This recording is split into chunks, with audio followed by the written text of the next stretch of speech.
ఆధ్వర్యంలో ఈ యొక్క కార్తీక మాసంలో ప్రతిరోజు నిర్వహించుకొనబడుతున్నటువంటి సత్సంగంలో భాగంగా ఈరోజు మన వేదిక నుంచి శ్రీతులు ఆర్ష విద్యా తపస్వి శ్రీ బంగారయ్య శర్మ గారు విచ్చేసి ఉన్నారు. వారి ఈ యొక్క సత్సంగాన్ని మరి మనందరం మన యొక్క స్థానాల్లో నిలబడి, ఎవరి స్థానాల్లో వాళ్ళు నిలబడి మన యొక్క కరతాళ ధ్వనులతో వారిని మన సభా వేదికపై మరి ఆశీనులై ఈరోజు ఈ యొక్క ప్రవచనాన్ని మనం ముందుంచవలసిందిగా కోరుతున్నాం. ఓం నమః శివాయ.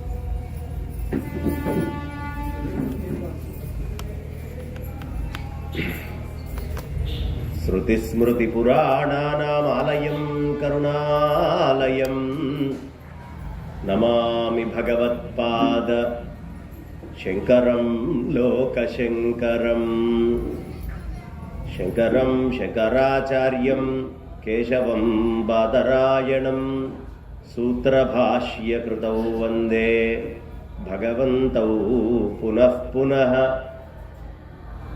नारायण समारंभां व्यासशंकर मध्यमाम् अस्मदाचार्यपर्यन्तां वन्दे गुरुपरम्परां.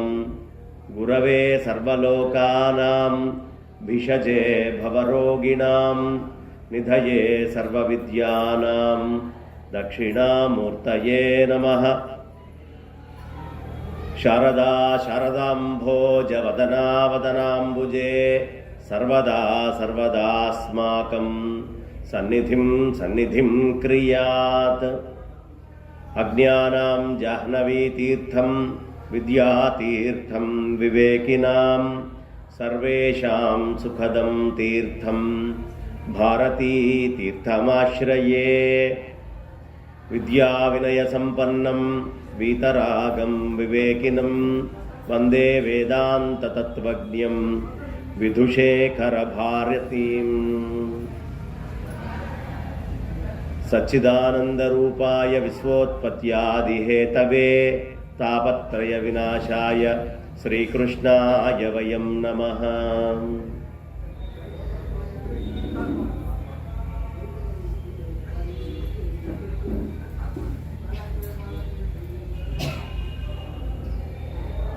कृष्णाय यादवेन्द्राय ज्ञानमुद्राय योगिने नाथाय रुक्मिणीशाय नमो वेदांत वेदिने. అందరూ చెప్పండి అమ్మ ఒకసారి చేతులు పైకెత్తి గోవిందా గోవిందా గోవిందా గోవిందా. బాగుంది. పోయినసారి వచ్చినప్పుడు సగమే అన్నారు, ఉన్నంత మటుకు ఇప్పుడు పూర్తిగా అన్నారు. కారణం ఏమిటయ్యా అంటే ఇవాళ గోవిందా అనకపోయినా ఏదో రోజు గోవిందా అంటాం ఖాయం.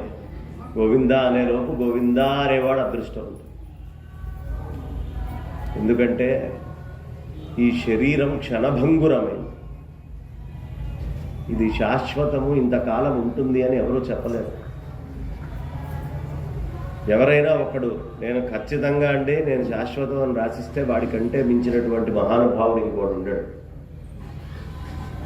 చాలామంది అంటూ ఉంటారు నేను 70 ఏళ్ళు 80 ఏళ్ళు, కానీ శాశ్వతం అని ఎవడు రాయట్లేదే. శాశ్వతము అని రాయాలి అంటే గురువు మన దగ్గరికి రావాలి. ఆ గురువు యొక్క బోధ మన హృదయంలోకి చేరాలి. ఆ బోధ రూపము మనం కావాలి. అప్పుడు ప్రతివాడు శాశ్వతము అని రాయగలుగుతాడు. అప్పటిదాకా ఎవడో శాశ్వతమని రాయలేడు ఈ సృష్టిలో. ఏమండి, గురువు వచ్చి చెప్పినంత మాత్రాన శాశ్వతం అయిపోతావా? అయిపోతాం, అనుమానం ఏం లేదు.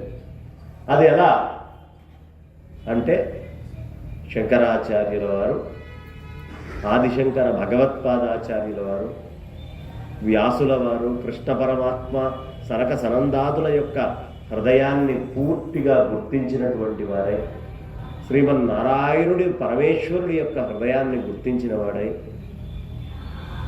ఆ సిద్ధాంతాన్ని తీసుకొని వచ్చి శంకర భగవత్పాదాచార్యుల వారు మనకి చెప్పారు. కాబట్టి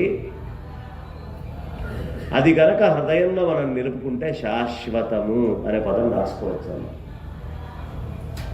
ఎప్పటిదాకా గురువు రాలేదో అప్పటిదాకా అశాశ్వతులే. పుట్టడం పోవడం, పోవడం పుట్టడం, పుట్టడం పోవడం, పోవడం పుట్టడం, ఇదే గురువు రానంత దాకా. ఒక్కసారి గురువు వచ్చి గురుబోధ హృదయంలో కనుక నిల్చుందనుకోండి, సాగు లేదు వారికి.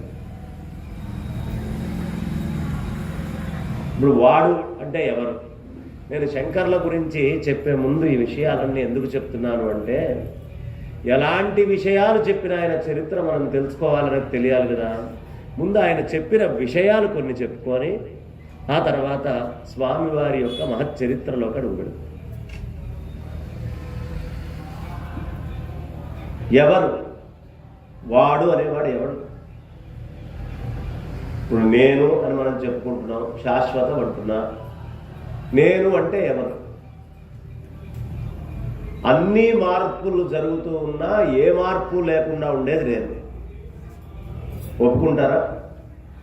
మార్పులు అన్నీ జరుగుతూ ఉన్నా ఏ మార్పు లేకుండా ఉండేది నేను. సత్యమా కాదా? సరే, మీరు పుట్టారు. పుట్టినప్పుడు ఎంత ఉండుంటారు మీ ఉద్దేశం? కాస్త రెండు చేతులతో ఇట్లా దోశల్లో తీసుకుండేంత పుట్టుంటారు. ఓ ఏడాది అయింది, కొంచెం పెరిగారు ఏమో, ఇంకొంతకాలం అయింది, ఇంకాస్త పెరిగారు. 5 ఏళ్ళు వచ్చింది, ఇంకోలాగా పెరిగారు. 10 ఏళ్ళు వచ్చినాయి, 13 ఏళ్ళు వచ్చినాయి. కొంతమందికి మీసాలు, రకరకాలైనటువంటివి శరీరంలో కూడా మార్పులు వచ్చేసినాయి చాలామంది, ఆడామగా తేడా లేకుండా. ఇంకొంతకాలం అయింది, ఇంకొన్ని మార్పులు. ఇందులో తెల్లగడ్డ ఉన్న వాళ్ళందరూ నల్లగడ్డంతో పుట్టిన వాళ్ళే. నల్లగడ్డం చూసిన వాళ్ళే కాదా మొహం మీద.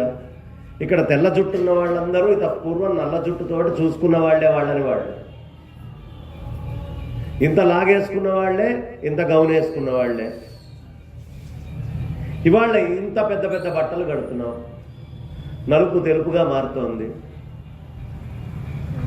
అన్ని మార్పులు కనిపిస్తున్నాయి లేదా కంటి ముందు? పుట్టినప్పుడు తల్లి తండ్రి అంటే ఎవరో తెలియదు, పుట్టిన వెంటనే మెల్లిగా తల్లి తండ్రి మార్పులు వస్తూ ఉన్నాయా లేదా జీవితంలో?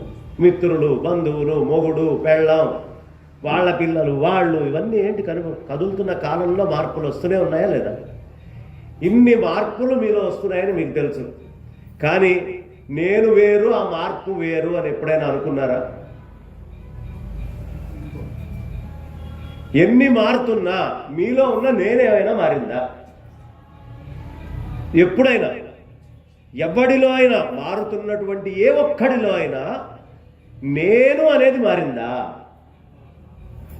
సంవత్సరం అప్పుడు చాక్లెట్ మీద కోరిక, 5 ఏళ్ళు వచ్చేటప్పటికి రకరకాల ఆహారాలు, ఆటలు, క్రీడలు, వీటన్నిటి మీద కోరిక. ఇంకొంచెం వయసు వచ్చేటప్పటికి బట్టలు, స్కూలు, మిత్రులు, అటు ఇటు తిరగడం, వాళ్ళు కాస్త వేరే వ్యవహారం చూడటం. 13, 14 ఏళ్ళు వచ్చేటప్పటికి ఇక వీడు అమ్మాయిలను కలబట్టం, అబ్బాయిలను కలబట్టం, వీడు వాడికేంటి, వాడు వీడికేంటి, ఇన్ని మార్పులు జరుగుతూనే ఉన్నాయిగా. ఇన్ని జరుగుతున్నప్పటికీ, ఇన్ని ఆశలు మన దగ్గరకు వస్తున్నప్పటికీ మార్పు లేకుండా ఉన్నదేది? ఆ నేనులో ఎక్కడైనా మార్పు ఉందా అంటే, ఇన్ని మార్పులున్నా ఈ నేనులోనే మార్పు లేనప్పుడు ఈ నేను ఏదై ఉండాలి? శాశ్వతమైనది అయి ఉండాలా? మార్పులతోటి కూడినటువంటి అశాశ్వతమైనటువంటిది అయి ఉండాలా? తేలికైన ప్రశ్న. శాశ్వతమైనది అయి ఉండాలా? అశాశ్వతమైనటువంటి మార్పులు నేనా, శాశ్వతమైన నేను నేనా? అంతే కదా. ఈ నేను అని చిన్నప్పటి నుంచి చెప్పుకుంటూ వస్తున్నటువంటిదే నేను. నల్లగడ్డము, తెల్లగడ్డము, జుట్టు కత్తిరించుకోవటం, జుట్టు పెరగటము, బట్టలు రకరకాల వేయటము, ఈ మార్పులన్నీ చూసుకోవడం, అద్దంలో మురిసిపోవటం, కళ్ళజోడు పెట్టుకోవడం, రకరకాల చక్కగా పౌడర్లు గిౌడర్లు సెంట్లు గింట్లు అన్నీ కొట్టుకోవడం, ఇదంతా నేను కాదు. తిన్నదరక్క పైత్యం ఎక్కి నేను అంటే ఏమిటో మర్చిపోయి నేనంటే ఈ శరీరం అనుకొని మనం చేస్తున్నటువంటి పనికిమాలిన పని. సత్యమా కదా? బాగా ఆలోచించండి. కాబట్టి ఇప్పుడు మార్పు లేనిది నేనా, మార్పు నేనా? మార్పు లేనిది నేను కదా. మార్పు లేనిది శాశ్వతమైంది. నేను కానిది ఈ శరీరం అయితే ఇది చచ్చిపోతుంది. కానీ మార్పు లేని నేను పునరపి జననం పునరపి మరణం పునరపి జననీ జఠరే శయనం. మార్పు లేని నేనుని మార్పు లేని నేను అని గుర్తించకపోవడం వల్ల ఎప్పటికప్పుడు నేను అని నువ్వు దేన్ని అనుకుంటున్నావో అది నీ దగ్గర ఉద్ధరించి కాపాడటం కోసం నువ్వు కోరుకుంటున్నటువంటి దానికోసం భగవంతుడు జన్మలు శరీరాలను ఇస్తున్నాడు. ఏదో నాడు వీడు నేను ఇది అని తెలుసుకొని నేను అది కాదు అని తెలుసుకుంటాడు అనే ఉద్దేశ్యంతో ఆయన కూడా పరీక్ష చేస్తూ ఉన్నాడు.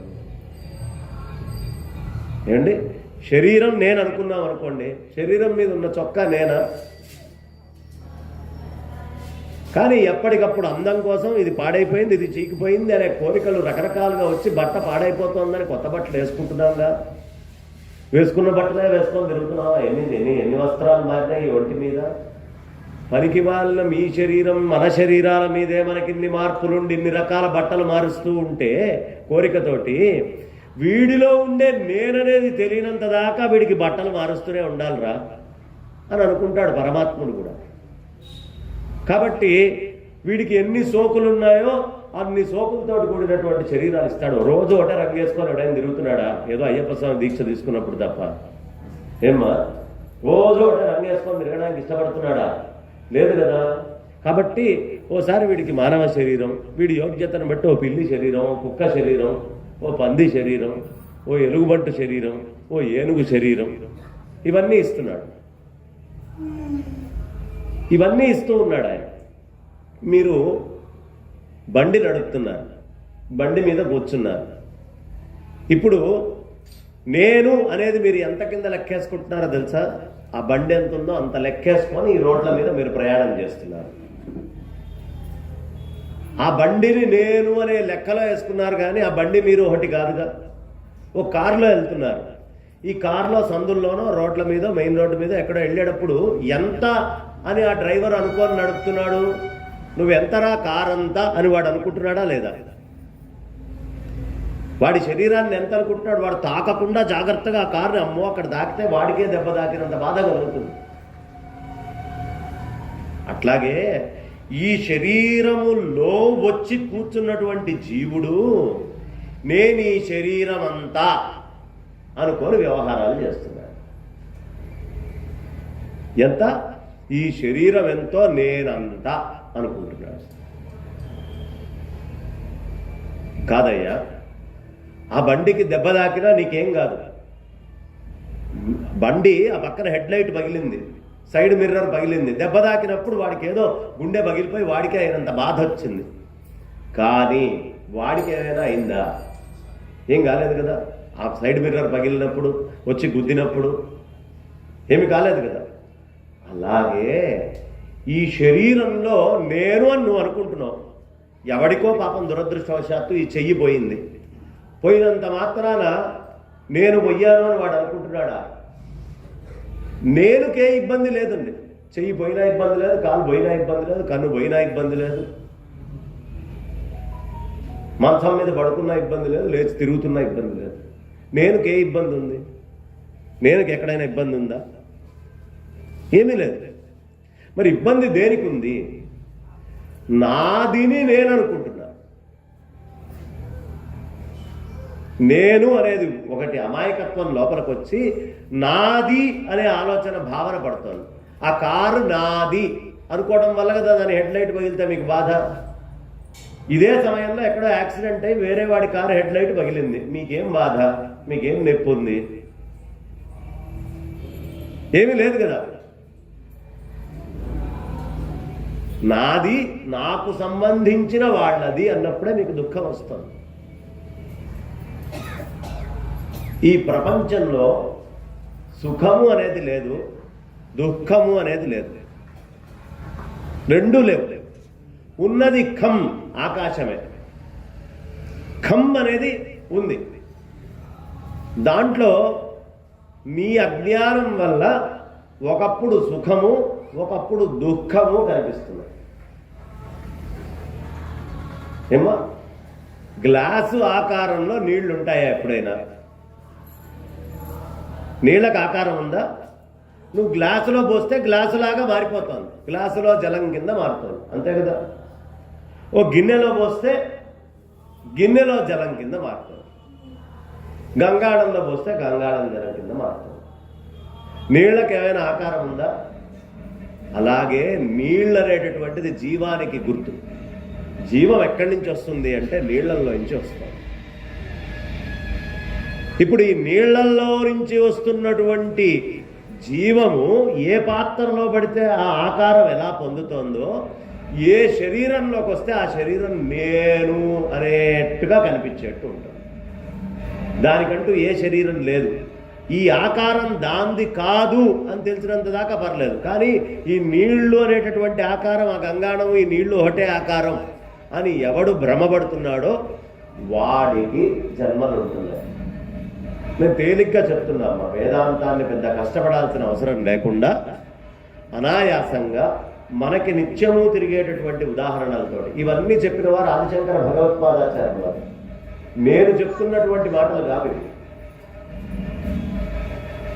నేను అని చెప్పుకోబడుతున్నటువంటి ఆ గురుస్వరూపమైన సర్వవ్యాపకమైన పరబ్రహ్మతత్వం నుంచి వస్తున్న మాటలు, భగవత్పాదుల వారి మాటలు, వ్యక్తిగతమైనటువంటివి కావు. కాబట్టి మనం జయించాల్సినటువంటిది ఏమిటి? రూపము, నామము. ఈ రెండిటినీ జయించనంత దాకా మనిషి అజ్ఞానంలోనే ఉంటాడు. నామము, రూపము ఈ రెండింటినీ జయించాలి. ఏమండి, మీరు తల్లి గర్భంలోకి ప్రవేశించారు. మీరు ఉన్నారా లేరా? 6వ నెలలో జీవం వచ్చిందా? వచ్చింది. బయటికి వచ్చి పేగు కోసినప్పుడు మీరు ఉన్నారా లేరా? ఫలానా నటరాజ శర్మ గారని కానీ, ఫలానా బంగారయ్య శర్మని కానీ, ఫలానా రాధాకృష్ణ గారని కానీ ఎవరికైనా తెలుసా? అప్పుడు తెలుసా? అది మీరైతే మీకు అప్పటికే తెలుసుండాలే. పార్వతి, ఫలానా పార్వతి అన్నారు అనుకోండి, తెలుసా వాళ్ళకి? 11వ రోజు వచ్చే నాటికి ఆ నామం లేదే. నామకరణం అనేది చేసి ఆగకుండా చక్కగా చెవులో చెప్పి చుట్టుపక్కల బంధుజనము వాళ్ళు వీళ్ళు అందరూ వచ్చి అదే పేరుతోటి పిలుస్తూ ఉంటే, ఓ బంగారయ్య శర్మ అంటే నేనే. 11వ రోజు ముందు నేను కాదే. ఆ నామానికి నాకు ఏ సంబంధము లేదే. ఏ సంబంధము లేనటువంటిది నేను అని దేనివల్ల వచ్చింది? కొన్ని వేల మంది ఆగకుండా పిలవడం వల్ల, కొన్ని లక్షల సార్లు ఆ నామంతో ఉచ్చరించడం వల్ల నేను అది అని అనుకుంటున్నాను. నాకు దానికి ఏమన్నా సంబంధం ఉందా? ఏమ్మా, చాలామందికి అన్నపూర్ణ అని పేరు ఉంటుంది, కొంపకెళ్తే కూడు పెట్టరు. గంగా భవాని, ఎండాకాలంలో అమ్మ దాహం వేస్తుందో చుక్క నీళ్లు పోయమ్మా. అబ్బే, కుటుంబరావు, వాడికి పెళ్ళే కాదు. ఉందా లేదా ప్రపంచంలో? ఇప్పుడు ఆ నామానికి నాకు ఏమిటి సంబంధం? సంబంధం లేదు. కానీ ఆ నామం పిలవంగానే నేనే, నాదే అని నువ్వు ఎలా తిరుగుతున్నావు? అది ఎలా తిరుగుతున్నావో ఈ శరీరం కూడా నాది అని అనుకుంటున్నావు. ఇప్పుడు నిన్నటిదాకా ఏమైనా మాట్లాడితే ఏం పర్వాలా, సుబ్బారావు అని నేను అని రూఢి చేసుకున్నాక ఎవడైనా పక్క నుండి సుబ్బారావుకి బుద్ధి లేదండి అంటే నాకు బుద్ధి లేదంటాడా వాడు అనుకుంటున్నాం మనం. సుబ్బారావేవాడు, బుద్ధి ఏమిటి, లేకపోవడం ఏమిటి? లౌకిక వ్యవహారం కోసం ఒక అజ్ఞానం అనేటటువంటిది కేవలం వ్యవహార నిమిత్తం తెచ్చిపెట్టుకుంటున్నాం. ఆ వ్యవహార నిమిత్తం ఉన్నదాన్నే శాశ్వతము, సత్యము అనుకొని దాని వెనకే మనం వెంపర్లాడుతూ తిరుగుతూ ఉన్నాం. నిజమా కాదు? కాబట్టి అసలు ఎవరు నేను? ఇది కదా మనకు ముందు తెలియాల్సినటువంటిది. ఎవరా నేను? అది ఏ మార్పు లేకుండా ఉంటుంది. ఈ మార్పులతో ఉండేటటువంటి అన్నిటినీ కూడా నేను అనే భ్రమను కలిగిస్తోంది. 5 ఏళ్ళు ఉన్నప్పుడు ఆ శరీరం నేను అనుకున్నానా? 50 ఏళ్ళు వస్తే ఈ శరీరం కూడా నేనే అనుకున్నానా? దాని పొడుగులో దీని పొడుగులో, దాని కొలతలో దీని కొలతలో, దానికి ఉండే లక్షణాల్లో దీనికి ఉండే లక్షణాల్లో, దాని వ్యవహారంలో దీని వ్యవహారంలో ఇంత మార్పులు జరుగుతున్నాయని తెలిసినా, నాలోనే అనారోగ్యాలు వస్తున్నాయని తెలిసినా, ఈ శరీరంలో ఇన్ని జరుగుతున్నాయని తెలిసినప్పటికీ నేనే ఇవన్నీ అనుభవిస్తున్నాను, నేను, నాది, నేను అని ఏ అజ్ఞానం వల్ల మనిషి అలా ఉండిపోతున్నాడు? గాఢ నిద్రాస్థితిలో ఇది లేదే. ఎవరికైనా గాఢ నిద్రాస్థితిలో నేను అనేది ఉందా అమ్మా?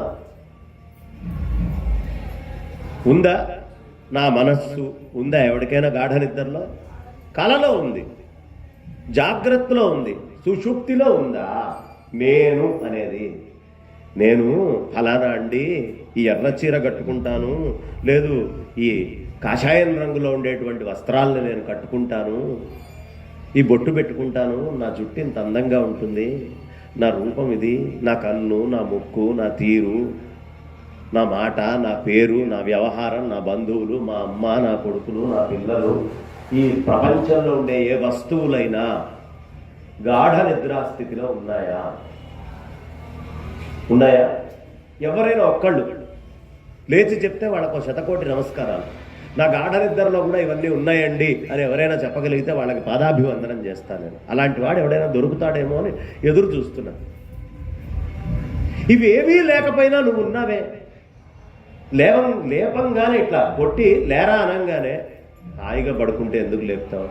సుఖంగా నిద్రపోతున్నావు, లేవబుద్ధి కావట్లా, బలవంతంగా నన్ను లేపుతున్నాను. ఆడవాళ్ళు, మా నాన్న నా గొంతు కోసి 20 ఏళ్ళు అయింది, హాయిగా పడుకుండేదాన్ని, రోజు లేవాలి, పొద్దున్నే వీళ్ళని తయారు చేయాలి, ఆ కూడు వండాలి, కుమ్ము వండాలి, స్నానాలు చేయాలి, పత్తి కట్ట, బయట ముగ్గులు వేయాలి, అవి చేయాలి, ఇవి చేయాలి. మగవాడు ఆ పని చేయాలి, ఈ పని చేయాలి, ఇటు ధరించాలి, అటు ధరించాలి. ఇవన్నీ మెలకువ వచ్చిన తర్వాత కదా. కానీ మీ మనస్సు, మీ బుద్ధి ఇవేమీ లేకుండా కూడా నేను సుఖంగా ఉన్నాను అనే ఎరుక మీలో లేకపోతే లేచాక హాయిగా పడుకున్నా అని చెప్పరుగా. ఆ హాయిని ఒకటి గుర్తిస్తాను. ఆ నేనుకి నామంతో సంబంధం లేదు, ఆ నేనుకి రూపంతో సంబంధం లేదు. ఉందా ఎక్కడైనా నేనుకి నామంతో కానీ, రూపంతో కానీ, ఇతరత్రమైనటువంటి వ్యవహారాలతో సంబంధం ఉందా? ఏమి లేదు. అది ఎలా లేదో అదే మన స్వస్వరూపం. అది కాకుండా నా గురించి నేను తెలుసుకోవాలి, ఇక పక్కవాడి విషయాలు నాకు తెలియాలి, ఇవాళ సీరియల్లో ఏమైపోతుందో వదిలిపెట్టి వచ్చాను, కథ ఏమైంది అని ఇంటికి వెళ్ళంగానే అడగాలి, అక్కడ విషయాలు ఏంటో తెలుసుకోవాలి, ఈ సినిమాలో ఏం జరుగుతుంది, ఆ కనిపించేటటువంటి హీరో గొప్పవాడు, వాడి కోసమే నా సర్వస్వం, అసలు వీడిని తిడితే నేను ఊరుకోను, అమ్మో వాడు నా ప్రాణం. నీకు నువ్వెవడో సక్రమంగా తెలిసావదు. కాతే కాంత కస్తే పుత్ర సంసారో యమతీవ విచిత్ర. నువ్వు చెప్పమ్మా, ఎవరు కాతే కాంత? నా భార్య అంటున్నాడు. నువ్వెవడో నీకు తెలుసా?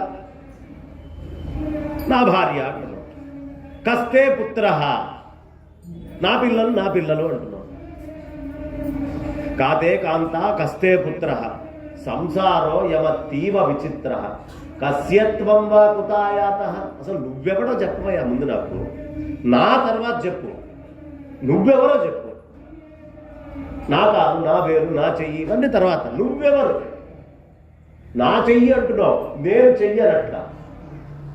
నా కళ్ళు అంటున్నావు, నేను కళ్ళనట్ల. నా ముక్కు అంటున్నావు, నేను ముక్కనట్ల. నా మిత్రుడు అంటున్నావు, నా బంధువు అంటున్నావు, నా ఇల్లు అంటున్నావు, నా సంపద అంటున్నావు, నా ఈ ప్రపంచం అంటున్నావు, నా ఊరు అంటున్నావు, నా గ్రామం అంటున్నావు, రకరకాల మాటలన్నీ మాట్లాడుతున్నావు. నువ్వెవరు?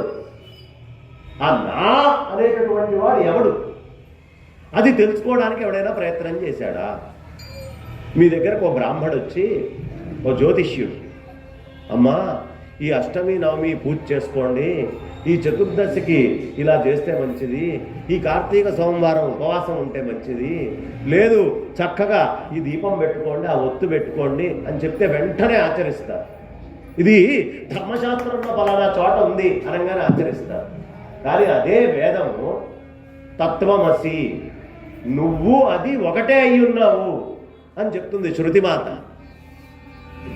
అది చెప్తే మా అబ్బే ఇది నాకెందుకండి, నేను ఉన్నతి కోసం, నేను బాగుండడం కోసం ఈ వ్రతమో పూజ చేస్తే నేను నా కుటుంబం బాగుంటాం.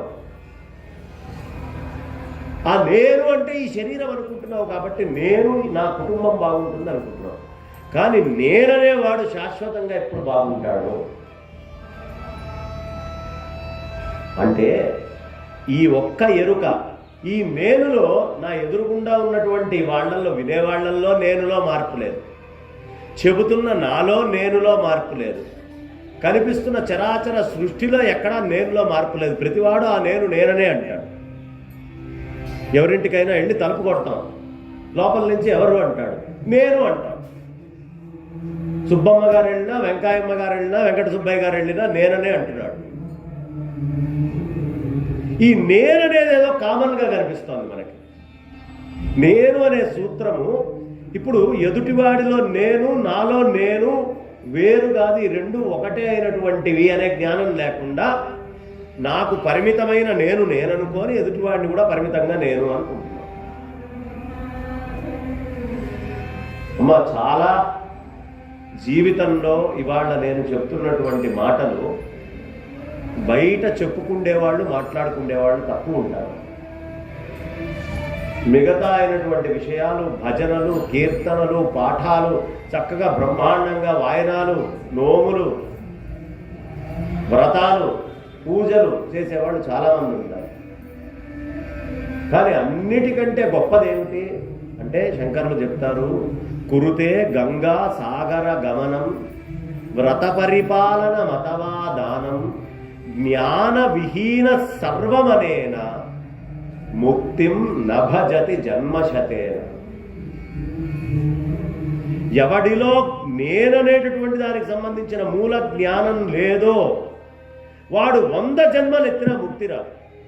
వాడు గంగలో స్నానం చేయొచ్చుగాక, వ్రతాలు దానాలు చేయొచ్చుగాక, ఏం చేసినా ముక్తి అనేటటువంటిది మాత్రం లభించదు. ముక్తి దేనివల్ల వస్తుంది? జ్ఞానాదేవత కైవల్యం. నీ స్వస్వరూపానుసంధానం నువ్వు చేసినప్పుడు ముక్తి అనేటటువంటిది వస్తుంది తప్ప లేకపోతే వచ్చే అవకాశం లేదు. కాబట్టి ఇప్పుడు నేను చెప్తున్నటువంటిది మోక్ష విద్య, ముక్తి విద్య. ముక్తి విద్య అమ్మాయి. అందుకనే వేదం చెప్తుంది, పూర్ణమద పూర్ణమిదం పూర్ణాత్ పూర్ణముదచ్యతే పూర్ణస్య పూర్ణమాదాయ పూర్ణమేవావశిష్యతే. పూర్ణమద. పరమాత్మ ఎలా ఉన్నాడండి? ఎక్కడున్నాడు పరమాత్మ? చెప్పండి, పరమాత్మ ఎక్కడున్నాడు? అంతటా నిండి ఉన్నాడు కదా. అందుగలడిందు లేడని సందేహము వలదు చక్రి సర్వోపగతుండెందెందు వెదకి చూచిన అందందే గలడు దానవాగ్రణి వింటే. ఏం చేస్తే? వింటే. ఆ విశేషం వేశాడు. ఎవరైనా మహాత్ములు చెప్పినప్పుడు వింటే, ఆ విన్నటువంటి దాన్ని నువ్వు శోధన చేస్తే చక్రి లేనటువంటి ప్రదేశం లేదయ్యా. అంతటా వాడే ఉన్నాడు, వాడు లేనటువంటి ప్రదేశం లేదు. కాబట్టి ముందు వినాలి. మిగతా అన్నిటికీ శరీరంలో తలుపులు పెట్టాడు దేవుడు. నవరంధ్రాలకి ముక్కు బిగబట్టచ్చు, మూతి మూసేయచ్చు, కళ్ళు రెప్ప మూసి కూర్చోవచ్చు, మిగతా ఇంద్రియాలని కూడా బిగబట్టచ్చు. ఒకటే ఒక్క దగ్గర 2 గ్లాసులు పెట్టాడు ఆయన, ఈ చెవులు. ఆ గ్లాసులకి మూత లేదు. తాగినంత తాగండి రా, తీసుకోండి ఆ గ్లాసులతోటి. ఎంత తాగుతారో అంత తాగండి. నువ్వెంత తాగినా దాచిపెట్టుకోవడానికి అవసరమైనంత గొప్ప స్పేస్ ఉన్న మనస్సును నీకు ఇస్తున్నాను నేను. నువ్వు ఎంత తాగినా దాచిపెట్టుకోగలిగే మనస్సు ఇస్తున్నా. లేకపోతే మొన్న సీరియల్ ఇవాళ మళ్ళీ చూడంగా, అమ్మో మొన్నటి సీరియల్ తోటి నిండిపోయిందండి, కొత్త సీరియల్కి చోటు లేదు అనేవాళ్ళం కదా. అబ్బే ఏదొస్తే అది కొత్తగా చూడాల్సిందే. నిన్నటి సినిమా నిన్న, ఇవాళ సినిమా ఇవాళ. నిన్న పక్కింటి వాడి గురించి చెత్తగా మాట్లాడిందే ఇవాళ మాట్లాడేదే లోపల నుంచి తీసి. ఇది తోడుకున్నంత తోడుకోవచ్చు, లోపలికి దాచిపెట్టినంత దాచిపెట్టచ్చు. ఎందుకు?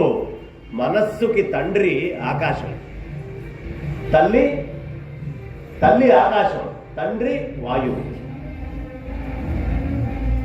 అర్థమైందమ్మా? మీరందరూ ఫోన్లు వాడుతూ ఉంటారు కదా. ఈ ఫోన్లలో మీకు ఏం చెప్తారు వెళ్ళంగానే? ఏమండి ఈ ఫోన్లో 256 GB స్పేస్ ఉందండి, 128 GB స్పేస్ అంటే ఏమిటి? ఖాళీ. దాని శక్తి అంతే. అంతదాకా విషయాలను పెట్టేటప్పటికి అది మొత్తుకుంటుంది, అరుస్తుంది. ఇక నా వల్ల కాదురో, నేను స్లో అయిపోతున్నా అంటుంది.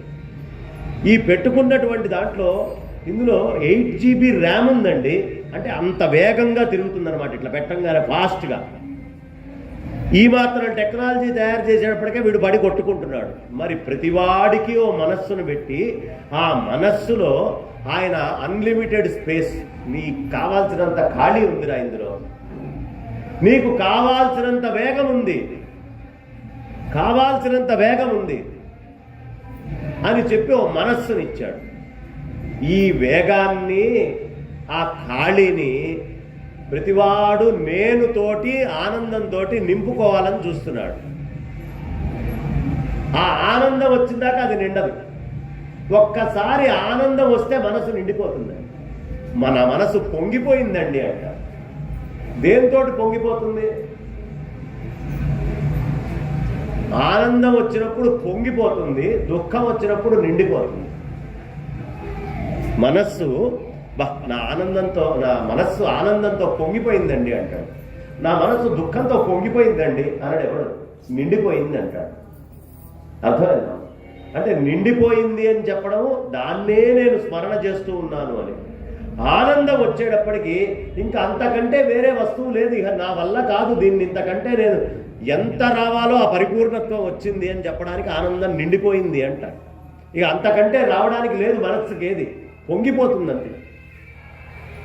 బ్రహ్మానందము అనేటటువంటిది సాధించాలి. బ్రహ్మానందము సాధించాలి. బాలస్థావత్ క్రీడాసక్త, బాల్యమంతా ఆటలతో వెళ్ళిపోయిందిగా. తరుణిస్థావత్ తరుణీసక్త, యవనమంతా భార్య భర్తలు ఆడ మగ దీంతో వెళ్ళిపోయిందిగా. వృద్ధస్థావత్ చింతాసక్త, వృద్ధాప్యం రాగానే చింత వచ్చిందిగా. పరే బ్రహ్మణి కోపిన సక్త, నీ నిజమైనటువంటి పరమాత్మతత్వం గురించి నీకెక్కడ ఆసక్తి ఉందయ్యా? ఎక్కడైనా ఆసక్తి ఉందా దాని గురించి? నీకు ఎక్కడ ఆసక్తి లేదు. ఎంతసేపు ఉన్నా మన స్వస్వరూపాన్ని వదిలిపెట్టి తిరగాలి అని చూస్తాం. ఈ బుద్ధిని ప్రకృతితోటి పోలుస్తారండి. ఆత్మాత్మం గిరిజామతి అంటారు. ఆడవాళ్ళని స్త్రీ స్వరూపంగా ఈ బుద్ధిని చెప్పారు. స్త్రీలకి ఈ బుద్ధికి చాలా దగ్గర సంబంధం ఉంది. స్త్రీలు ఏం కోరుకుంటారు? ఎప్పుడు పొగడ్తలు కోరుకుంటారు. ఇంత బాగా చేసినావు, బ్రహ్మాండంగా ఉంది, ఇవాళ బాగా కట్టుకున్నావు, వస్త్రాలు బాగున్నాయి, పొగిడితే మురిసిపోతారా లేదా? ఈ బుద్ధి కూడా, బుద్ధి అనబడేటువంటి భవానీ కూడా, ఎంత పని చేసావురా, నువ్వు కాబట్టి చేసావు, నీ తర్వాత ఎవడైనా ఇంత పని నువ్వు చేసావు అని పొగడ్తల్ని కోరుకుంటూ ఉంటుంది. ఈ పొగడ్తల్ని కోరుకుండేదాకా బంధంలో మాయలో ఉన్నాడని మనిషి. పొగడ్తని ఎప్పటిదాకా కోరుకుంటున్నాడో అప్పటిదాకా వాడు బంధంలో మాయలో ఉన్నాడు. అందుకనే వివాహ బంధం బలంగా ఉండాలి అంటే ఎదుటివాడితో వాడికి ఇష్టం ఉన్నా లేకపోయినా పొగిడించుకుంటూ ఉంటే వాడు బంధంలో ఉంటాడు. తెలిసి పొగిడినా తెలియక పొగిడినా బంధంలో పడి ఉంటాడు.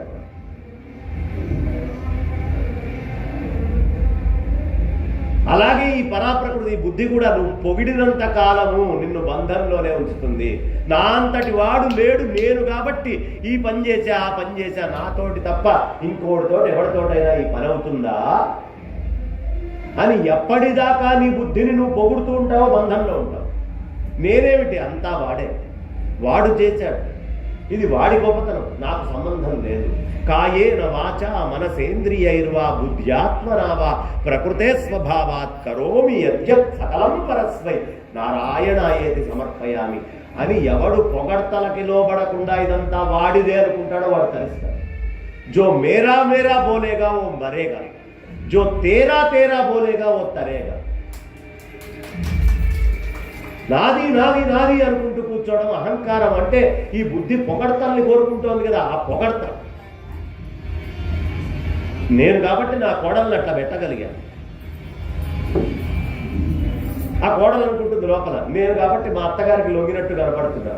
తర్వాత ఉంటుంది దానికి వయసు వచ్చినప్పుడు. అవునా కదా? ఇదే మనం మాట్లాడుకుంటేది. నేను కాబట్టి ఇంత పని చేశాను, ఇంకోటితోటి అవుతుందా ఇది? ఇది బుద్ధి కోరుకుండేది. ఈ బుద్ధి ఇది ఎందుకు కోరుకుంటోందయ్యా అంటే మన ఏవ మనుష్యాణం కారణం బంధమోక్షయో. మనస్సు అనేదే బంధానికి మోక్షానికి రెండిటికి కారణం. పొగుడుతూ పొగుడుతూ కూర్చోవాలి అని అనుకుంటే మనస్సు బంధంలో ఉండి ఈ సంసారంలోంచి బయటికి వెళ్ళాక కొత్త కొత్త శరీరాల్ని పొందుతూ అది సంతృప్తి పొందిందాక శరీరాలు పొందుతూనే ఉంటాయి. సంతృప్తి లేకపోతే ఏం చేస్తాం? 10వ తరగతి పరీక్ష రాసాం, ఫెయిల్ అయ్యాం, ఏం చేస్తాం? మళ్ళీ సెప్టెంబర్లో రాస్తాం, మళ్ళీ ఇంకో సంవత్సరం రాస్తాం, రాస్తూనే ఉంటాం. అంతేనా?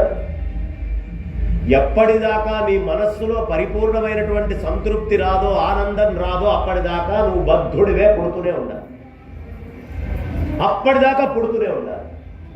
ఎప్పుడు నీ మనస్సు నిండి పరిపూర్ణమైన బ్రహ్మానందంతో నీ గాఢ నిద్రలో ఉన్నప్పుడు ఎరుకతోటి నువ్వు గనక ఆ గాఢ నిద్ర ఆనందం లాంటి ఆనందాన్ని పొందుతావో అప్పుడు మళ్ళీ పుట్టడం అనేది లేదు. అన్నమాచార్యులు వారు ఎంత బాగా చెప్తారన్నమాట. తెలిసితే మోక్షము, తెలియకుంటే బంధము. తెలియకపోతే బంధం, తెలిస్తే అదే మోక్షం. ఈ నేను నేను నేను అనేది ఎంత దారుణంగా ఉంది అంటే, మందు తాగేవాళ్ళు మీకు తెలుసుంటారుగా. ఈ మందు తాగినటువంటి వాడు తాగక ముందు ఒకలాగా ఉంటాడు, తాగిన తర్వాత ఒకలాగా ఉంటాడు. వాడి ప్రవర్తన అంతా మారిపోతుంది, వాడి మాట తీరు మారిపోతుంది, వాడి పద్ధతి మారిపోతుంది, వాడి వ్యవహారం మారిపోతుంది, వాడి వ్యక్తులు చేష్టలు మారిపోతాయి. అంతా మారిపోతుందా లేదా? అలాగే ఈ నేను అనేటటువంటిది ఈ శరీరము అని ఎవడనుకున్నాడో వాడిలో ఎక్కడ లేని అహం వచ్చి తాగుబోతు వాడు తాగిన తర్వాత ఎట్లా వ్యవహరిస్తాడో నేను ఈ శరీరం అనుకున్నవాడు అలా వ్యవహరిస్తూ ఉంటాడు. అయినా అంతటి వాడు లేడు. ఈ భ్రాంతంతా ఆ తాగుబోతు వాడికి వీడికి పెద్ద తేడా లేదు, ఇద్దరూ మత్తులోనే ఉన్నాడు. వీడు నేను ఈ శరీరం అనే మత్తులో ఉన్నాడు, వాడు నిజంగా మత్తెక్కి దానికంటే గొప్పదైంది ఏదో అని వాడికి ఇంకో శరీరం కల్పించుకొని వాడు మత్తులో ఉన్నాడు. అందుకని ఎప్పుడు పొరపాటున కూడా నేను అనేటటువంటిది బయటికి రాకూడదు. అభిమాన సురాపానం, మందు తాగిన దాంతో సమానం. ఇక ప్రతివాడు గౌరవాన్ని కోరుకుంటూ ఉంటాడు. గౌరవం కోరుకుంటే ఏమొస్తుందండి? రౌరవం అనే నరకం వస్తుంది. గౌరవం కావాలి అని ఎవడు కోరుకుంటాడో, నాకు ఈ గౌరవం ఉండాలండి అనుకునేవాడికి రౌరవం అనే నరకం వస్తుంది. ఎందుకండి అంటే అన్నిటికంటే గొప్పదానికి గౌరవం ఉండాలి. అన్నిటికంటే గొప్పదేది? పరమాత్మ. అంత పరమాత్మ తత్వాన్ని వదిలిపెట్టి నేను అనే ఆ నిజాత్మ నిత్య శుద్ధ బుద్ధ ముక్త స్థితిలో ఉన్నటువంటి నువ్వు శరీరం నేను అనుకున్నప్పుడేగా, ఈ బుద్ధి నేను, ఈ తెలివితేటలు నేను అనుకున్నప్పుడేగా గౌరవం కోరుకుంటోంది. గౌరవం ఎవడు కోరుకుంటున్నాడో రౌరవాది నరకాలు వాడికి సంప్రాప్తించి తీరుతాయి. కాబట్టి మనల్ని మనం సంస్కరించుకోవాలి. ఇలాంటి జ్ఞానం చెప్పేటటువంటి వాడే గురువు. అందరూ గురువులు కాదు, అందరూ గురువులయ్యే అవకాశమే లేదు. ఇలాంటి జ్ఞానాన్ని ఇచ్చారు కాబట్టి శంకరాచార్యుల వారిని జగద్గురువు అని మనం పిలుస్తాం. గట్టిగా కొట్టడం చెప్పండి. ఎందుకో తెలుసా శంకరాచార్యుల వారి జగద్గురువు? ఇప్పుడు నువ్వు వేరు, అది వేరు అని చెప్పడానికి పెద్ద సిద్ధాంతం కావాలా? ఏమ్మా, నువ్వు వేరు ఆవిడ వేరు అని చెప్పడానికి నేను పుస్తకం రాసుకొని వచ్చి పేపర్లో అంతా తయారు చేసుకొని వచ్చి, అమ్మ ఇదిగో నేను నీకోసం పెద్ద 10 పేజీల థీసిస్ రాశా, ఈ థీసిస్ మొత్తం ఏం చెప్తున్నాయా అంటే నువ్వు వేరు ఆవిడ వేరు అని చెప్తుందంటే నవ్వుతారా నవ్వరా? 3వ తరగతి పిల్లోడు చెప్తాడు నువ్వు వేరు అది వేరు అని. వేరుగా కనిపిస్తున్నటువంటి రెండు ఒకటి, నీకు ఆమెకి భేదం లేదు అని రాయడానికి థియరీ కావాలి. దాన్ని అద్వైతం అన్నారు. శంకరాచార్య వారు చెప్పిన సిద్ధాంతం ఏంటి? అద్వైతం. వేరుగా కనిపిస్తున్నటువంటి ఇది అంతా ఒకటే అయినటువంటి నిజాత్మతత్వము అని చెప్పడానికి కదా మనకు కావాల్సిన గొప్పతనం. అది సిద్ధాంతం. నువ్వు వేరు నేను వేరు అనేది సిద్ధాంతం ఎందుకైంది? అది పసిపిల్లోడికి కూడా తెలుసు. మాయ పుట్టంగానే మనకి మాయ ఇట్లా కల్పించేస్తాం. ఆకాశం వైపు చూసావు, ఒక చంద్రుడు ఉన్నాడు, నా పక్కన ఒక పెద్ద ఆయనకి వేడి చేసింది, లేదు కళ్ళకి కొంచెం ఏదో ఇబ్బంది వచ్చింది, క్యాటరాక్టో ఇంకో ఇబ్బందో ఇంకోటో వచ్చింది, ఆయన పైకి చూశాడు, ఆయనకు ఒకటే చంద్రుడు రెండుగా కనిపించినాయి.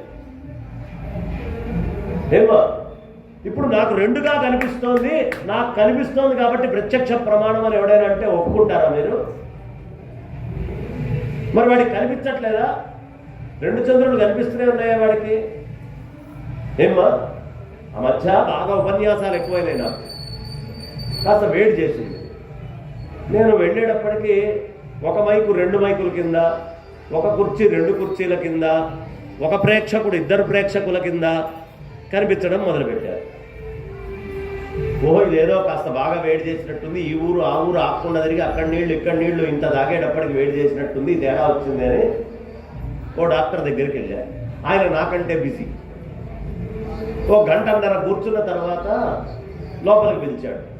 సరే లోపలికి వెళ్ళిన తర్వాత ఏమిటయ్యా నీ సమస్య అన్నాడు. ఏమండి, బాగా వేడి చేసిందండి, నాకు ఒక మైకు 2 మైకులుగా, ఒక కుర్చీ 2 కుర్చీలుగా, ఒక ప్రేక్షకుడు 2 ప్రేక్షకులుగా, దాంట్లో లాభం ఉంది.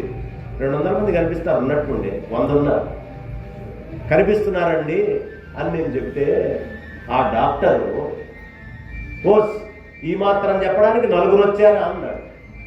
నాకంటే ఆడావిడ కదా. ఈ ప్రపంచంలో జరిగేటటువంటి మాయంతా ఇంతే. అయ్యా చాలా ధన్యవాదాలు, వెళ్ళొస్తా, నాకు అర్థమైంది నా సమస్య అని నేను బయటకు వచ్చేసాను. ఈ ప్రపంచంలో ఉన్నటువంటి గురువులందరూ నాకేదో మాయ, నాకేదో మిథ్య, ఏదో అండి నాకు కాస్త లోటుగా ఉంది మనస్సుకి అని వెళ్తే వాడక్కడి నుంచి వీడికి పాపం లోటు ఉన్నటువంటి భక్తుడు ఎవడైతే ఉన్నాడో వాడు మహానుభావుడు, వాడు లోటు ఉందని గుర్తించాడు. ఈ పనికి మాలినటువంటి గురువులు చాలామంది పెరిగి ఈ లోటు ఉందనే విషయం గుర్తించకుండా 2 తోటి వచ్చినటువంటి వాడికి వీడికి ఉన్నటువంటి 4, 6 చూపించిందాక వాడు నిద్రపోవట్లేదు. ఇదే సమాజంలో ఇవాళ ఉన్న గురువుల పరిస్థితి. అందరూ ఇలాంటి తత్వాన్నే పట్టుకొని ముందరికెళ్తున్నారు. ఆ 2ని ఒకటి చేసేవాడు డాక్టర్ అవుతాడు.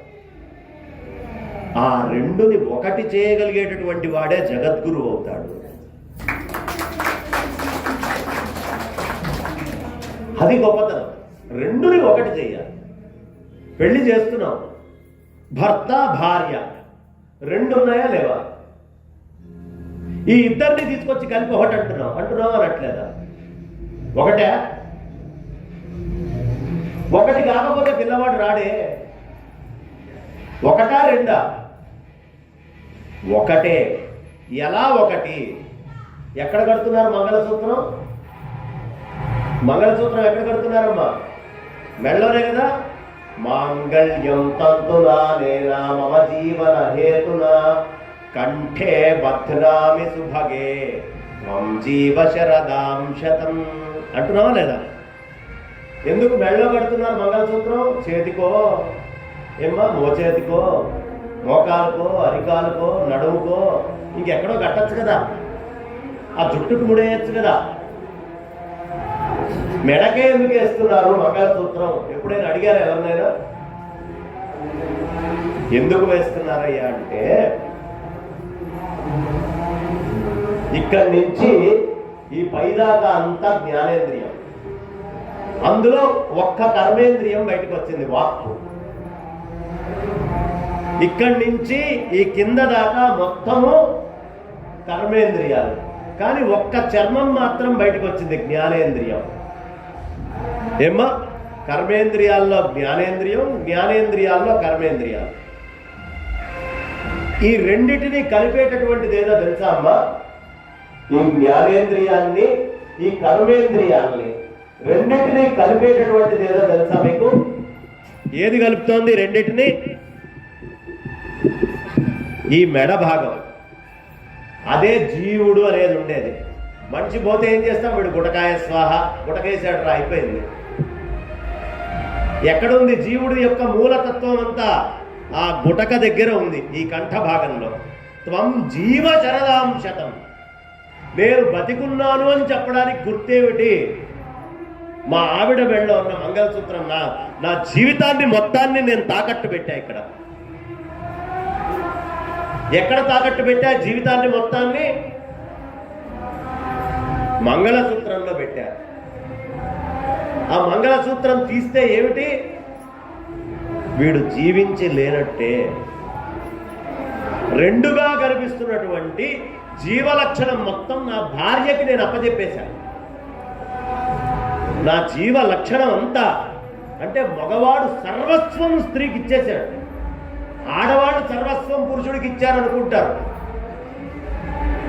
ఆడవాళ్ళ సర్వస్వం పురుషుడికి ఇవ్వలేదమ్మా. మగవాడి సర్వస్వము స్త్రీ యందు నిక్షిప్తం చేసి దాచిపెట్టింది. ఇది వివాహ వ్యవస్థ. అర్థమైందమ్మా? అది తీస్తే వాడు లేనట్టే. మరి కనిపిస్తున్నాడు కదా, వచ్చినా వాడు లేనట్టే. వేదము ప్రకారం, ధర్మశాస్త్రం ప్రకారం భార్య మెళ్ళో మంగళసూత్రం లేకపోతే మొగుడు లేనట్టే. వాడు బతికున్న జీవోత్సవం దేనికి పనికిరాడు? దేనికి పనికిరాడమ్మా? పెళ్లి కాకుండా, పెళ్ళాం లేకుండా వాడు అగ్నికార్యం చేయడానికి పనికొస్తాడా? ఓ వ్రతం చేయడానికి పనికొస్తాడా? ఏదైనా ఓ పూజ చేయడానికి పనికొస్తాడా?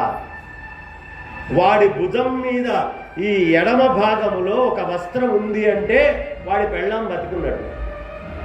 ఈ వస్త్రం తీసి పక్కన పడేస్తే, అందుకనే స్వామీజీలు, సన్యాసులు ఎవరు వేసుకోరమ్మా. ఎవరికైతే పెళ్ళాం వచ్చే అవకాశం ఉంటుందో, అంటే నేను బ్రహ్మచారి, నాకు వివాహం కాల, సన్యాసాశ్రమం తీసుకోవాలనేది నా ఆలోచన. కానీ ఎవడికి వచ్చే అవకాశం ఉంది అంటే యజ్ఞోపవీతం మెళ్ళ ఉందో వాడికి ఈ వామభాగంలో వస్త్రం ఉండాలి. ఎవడికి భార్య ఉందో వాడికి ఈ వామభాగంలో వస్త్రం ఉండాలి. ఆ గుండె, ఆ భార్యని జాగ్రత్తగా, ఈ హృదయాన్ని ఇలా దాచిపెట్టుకొని ఉండాలి వాడు.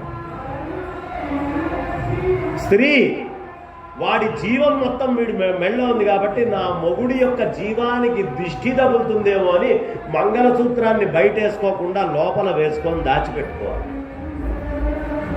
దిష్టి తాకకూడదు. ఎలాంటి వాళ్ళ దృష్టి ఉండాలయ్యా? ఈమె దీర్ఘ సుమంగళిగా ఉండాలి అని ఇంకొక ముత్తైదు ఎవరైతే ఉంటుందో వాళ్ళ దగ్గర మాత్రమే అది కనిపించి లోపలేసుకోవాలి. మళ్ళీ వాళ్ళ దగ్గర ఉండే సూత్రము ఇది, కుంకుమను అటు ఇటు మార్చుకుంటూ ఉండాలి.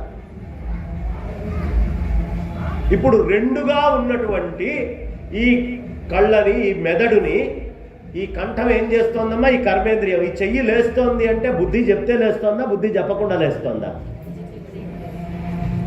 అంతకుముందు ఇది వేరు, ఇది వేరు. కానీ ఇది చెప్తే ఇది లేస్తోంది అంటే ఈ రెండు ఒకటైపోయినాయా లేదా? ఇందులో చైతన్యం ఇందులో ఉండి ఈ ఆజ్ఞతోటి ఇది లేస్తోంది. అలా ఉండాలి భార్యాభర్త. రెండుగా కనిపించినటువంటి వాళ్ళు ఒకటిగా ఉండాలి అని వివాహం చేస్తారు. రెండు ఒకటిని ఎలా చెయ్యాలి? చెయ్యి వేరు, బుద్ధి వేరు. ఆ మాత్రం జ్ఞానం నాకు లేదా? కానీ ఈ చెయ్యి ఆజ్ఞ వల్ల బుద్ధి, ఈ పొరపాటు ఎప్పుడైనా చెయ్యి కదిలితే ఈ బుద్ధికి తెలియాలి. రిఫ్లెక్స్ ఆర్క్, రిఫ్లెక్స్ యాక్షన్ అని రెండు రకాలుగా చెప్తారు. భార్య మాట మనస్సులో ఉన్నటువంటి, భార్య మనస్సులో ఏది ఉంటుందో భర్త నోట్లోంచి అది రావాలట. భర్త మనస్సులో ఏది ఉంటుందో భార్య నోట్లోంచి అది రావాలి. అది నిజమైనటువంటి వివాహం. అంటే బుద్ధి, కర్మేంద్రియం ఈ రెండు ఎలా కలిసి ఉండాలయ్యా అంటే ఒకళ్ళకొకళ్ళు అయ్యేంత. అది ఎప్పుడు ఈ జీవం ఉన్నప్పుడే కుదురుతుంది. జీవం పోయాక బుద్ధి ఉన్నా, చెయ్యున్నా రెండు అచేతనమే. అవునా? ఇప్పుడు రెండుగా ఉన్న ఈ రెండు ఒకటే అని ఎలా కలిపి చెప్తున్నామో అలా సిద్ధాంతాన్ని చెప్తోంది అద్వైత వేదాంతం. ఏమ్మా, ఇప్పుడు ఓ బుడగ వచ్చింది నీళ్ళల్లో నుంచి ఓ బుడగ ఇలా లేచింది. బుడగ లేస్తే నీళ్ళకేమైనా నష్టమా? నీళ్ళకేమైనా నష్టం ఉందా? బుడగ లేచినంత మాత్రాన. సర్వవ్యాపకమైన పరమాత్మలో ఈ ఉపాధి వచ్చింది, పరమాత్మకి ఏమన్నా నష్టమా? దీనికి దానికి అభేదమే. కాతే ఇదేదో నడుస్తున్నట్టు తిరుగుతున్నట్టు పనులు చేస్తున్నట్టు ఉండేటప్పటికి ఇది వేరు అది వేరు అనే భ్రమలో పడుతున్నాం. వీడు వేరు అది వేరు, ద్వేషాలు రాగాలు అన్నీ పెంచుకుంటూ పోతున్నాం. ఒక్క క్షణం ఆలోచించండి, బుడగ పగిలింది, నీళ్ళకేమైనా నష్టమా? ఏమీ లేదు కదా. ఈ ఉపాధి పోయింది, నీళ్ళకేమైనా నష్టమా? ఈ నేను అనేటటువంటిది నీళ్ళ లాంటిది, ఈ ఉపాధి అనేటటువంటిది బుడగ లాంటిది. ఈ బుడగ ఉన్నా నేనుకి నష్టం లేదు, ఈ బుడగ లేకపోయినా నేనుకి నష్టం లేదు, అస్సలు లేదు. మరి ఎలా దీన్ని తెలుసుకోవాలి అంటే, ఓ పాము ఉందమ్మా, ఆ పాము కుబుసాన్ని వదిలిపెట్టేసింది. ఇప్పుడు వెళ్ళి ఆ కుబుసాన్ని తొక్కితే పాముకి ఏమన్నా అవుతుందా? కుబుసాన్ని వేసి గట్టిగా తొక్కండి కాలుతోటి, పాముకి ఏమన్నా అయిందా? అదే కుబుసం పాములో ఉన్నప్పుడు ఏమైతుంది? అదైనా కాటేస్తుంది, అదైనా అది సావనైనా చేస్తుంది, వీడిని కాటైనా వేస్తుంది. అవునా? ఇప్పుడు నేను అనేటటువంటి దాంట్లో ఈ శరీరం అనే కుబుసం కలిసిపోయి అతుక్కొని ఉంది మనకి. దాన్ని వదిలిపెట్టనంత దాకా అదైనా కాటేస్తుంది, దాన్నైనా నువ్వేదో ఒకటి చేస్తావు. ఒక్కసారి నేను అనేటటువంటిది ఈ శరీరం కాదు అనిగా చెప్పావనుకోండి, ఈ శరీరం కాదు. ఇప్పుడు ఆ కుబుసాన్ని తొక్కితే ఏం కాలేదో, నిన్ను ఎవడైనా తిట్టినా ఏదైనా అన్నా నీ స్వస్వరూపమైన ఆనంద స్థితిలో నువ్వు ఉంటావు తప్ప నిన్ను ఏమీ చేయలేదు. పాము కుబుసము వదిలిపెట్టిన తర్వాత పాముకి ఇది శంకరాచార్యుల వారు చెప్పినవేమ్మా. ఈ ఉపమానాలన్నీ ఇది శంకర్లు చెప్పిన ఉపమానాలే నేను చెప్తున్నా.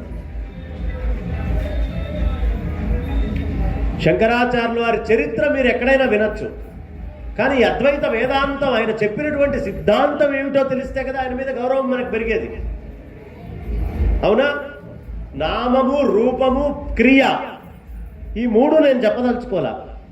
నామరూప క్రియలకు అతీతమైనటువంటి నిజాత్మతత్వం ఏదో అది మీకు తెలియాలి, అనాయాసంగా తెలియాలి, కష్టపడకుండా తెలియాలి అనే ఉద్దేశంతో ఇదంతా నేను చెప్తాను. కాబట్టి మనం వదిలిపెట్టాల్సింది ఏమిటి? పాము కుబుసాన్ని వదిలిపెట్టినట్టు నేను ఈ శరీరము అనే భ్రాంతిని వదిలిపెట్టాను. ఏమిటి ఈ శరీరం? అమేధ్యపూర్ణ క్రిమిజాల సంకులం స్వభావ దుర్గంధమశేషమద్భుతం కళేబరం మూత్రపురీషభాజనం రమంతి మూఢాః విరమంతి పండితాః. ఈ శరీరం అంతా దేంతో ఉందమ్మా? చీము, నెత్తురు, వెంట్రుకలు, గోళ్ళు, ఎముకలు, నరాలు, స్నాయువులు. అంతేనా?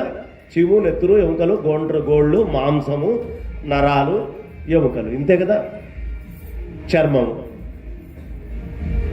ఇందులో ఎవడు దేన్ని ఇష్టపడుతున్నాడు? ఇందులో ఏదైనా విడిగా ఒకటి తీసిచ్చేసాను అనుకో అమ్మా, ఆమె చాలా అందంగా ఉంది అని ఎవడైనా అన్నాడు అనుకో, పైన చర్మమేగా నీకు అందంగా కనిపించింది, ఈ చర్మం తీసిస్తావు అరకిలో, వెంటనే పారేస్తాడా? పారేయడా? చర్మం లేకుండా కనిపించారనుకోండి, వాడు ఆ స్నాయువులను ఇష్టపడుతున్నాడా? నరాలను ఇష్టపడుతున్నాడా? మాంసాన్ని ఇష్టపడుతున్నాడా? ఎముకలను ఇష్టపడుతున్నాడా? గోళ్ళని ఇష్టపడుతున్నాడా? వాడు దేన్ని ఇష్టపడుతున్నాడు అసలు? చర్మము అనే మాయ దీని మీద కప్పబడితే ఆ మాయని చూసి ఇష్టపడుతున్నారు ఎవరైనా సరే. ఈ మాయకి లోబట్టం అనేది మన స్వభావం అయిపోయింది. అందులో ఏది లేకపోయినా ఏదో ఉంది అని ఆరోపించుకొని మరి వాడు వెళ్తున్నాడు. దేనికి వెళ్తున్నాడు? అంటే వీడి జీవితం అంతా మాయా అనేటటువంటి దానికి బద్ధమైపోయింది కాబట్టి ఆ అమేధ్యాన్ని ఇష్టపడుతున్నాడు. అమేధ్య పూర్ణ. రెండోది ఏమిటి? క్రిమిజాల సంకులం. ఏముందండి, ఈ శరీరం మీద కొన్ని కోట్ల క్రిములు ఉన్నాయి. ఎవరైనా పొరపాటున మైక్రోస్కోప్ ముందు చెయ్యి ఇట్లా పెట్టుకొని చూసుకోండి, తర్వాత అన్నం కలుపుకొని తినండి, మీకు తెలుస్తుంది. కొన్ని కోట్ల క్రిములు ఈ ఒంటి మీద నడుచుకుంటూ తిరుగుతున్నాయమ్మా. దేవుడు అనుగ్రహించి ఈ కళ్ళకు అవి కనిపించకుండా చేశాడు. చస్తే తినం అన్నం మనం అవన్నీ చూసామంటే. క్రిమిజాల సంకులం. ఇంకా ఏమిటి ఈ శరీరం? స్వభావ దుర్గంధం అశేషం అద్భుతం. దీని ప్రత్యేకత ఏమిటి? సబ్బుల కంపెనీ వాడి పెట్టుబడి ఏంటమ్మా? షాంపూ వాడి పెట్టుబడి ఏమిటి? ఏమిటి వాడి పెట్టుబడి? మన ఒంటి మీద వచ్చే దుర్గంధమే వాడి పెట్టుబడి. దుర్గంధం లేకపోతే సబ్బు ఉందా? షాంపూ ఉందా? స్వభావ దుర్గంధం అశేషం, ఆగకుండా. అద్భుతం. ఎంత అద్భుతం ఇది! కళేబరం ఈ శరీరం మూత్ర పురీష భాజనం. దేంతో నిండి ఉంది? మూత్రము పురీషము. అంటే ఏమిటి? డ్రైనేజీ, నడిచే డ్రైనేజీ ఈ శరీరం. మూత్ర పురీష భాజన. ఇప్పుడు ఎవడైనా నేను ఈ శరీరాన్ని అన్నాడంటే వాడు ఎక్కడైనా సరే మలమూత్రాలను చూసి అసహ్యించుకుంటే చాచిపెట్టి దవడ మీద ఒకటి కొట్టచ్చు వాడిని. నువ్వు అదేరా, నువ్వు అదయ్యుండి దాన్ని తిడతావేమిటి? నువ్వు కాదా? నువ్వు అదే. కాబట్టి మూత్ర పురీష భాజనం. దేన్ని అసహ్యించుకుంటున్నావు? దేన్ని చూసి ఆనందపడుతున్నావు? ఏదో మాయను చూసి ఆనందపడుతున్నావు.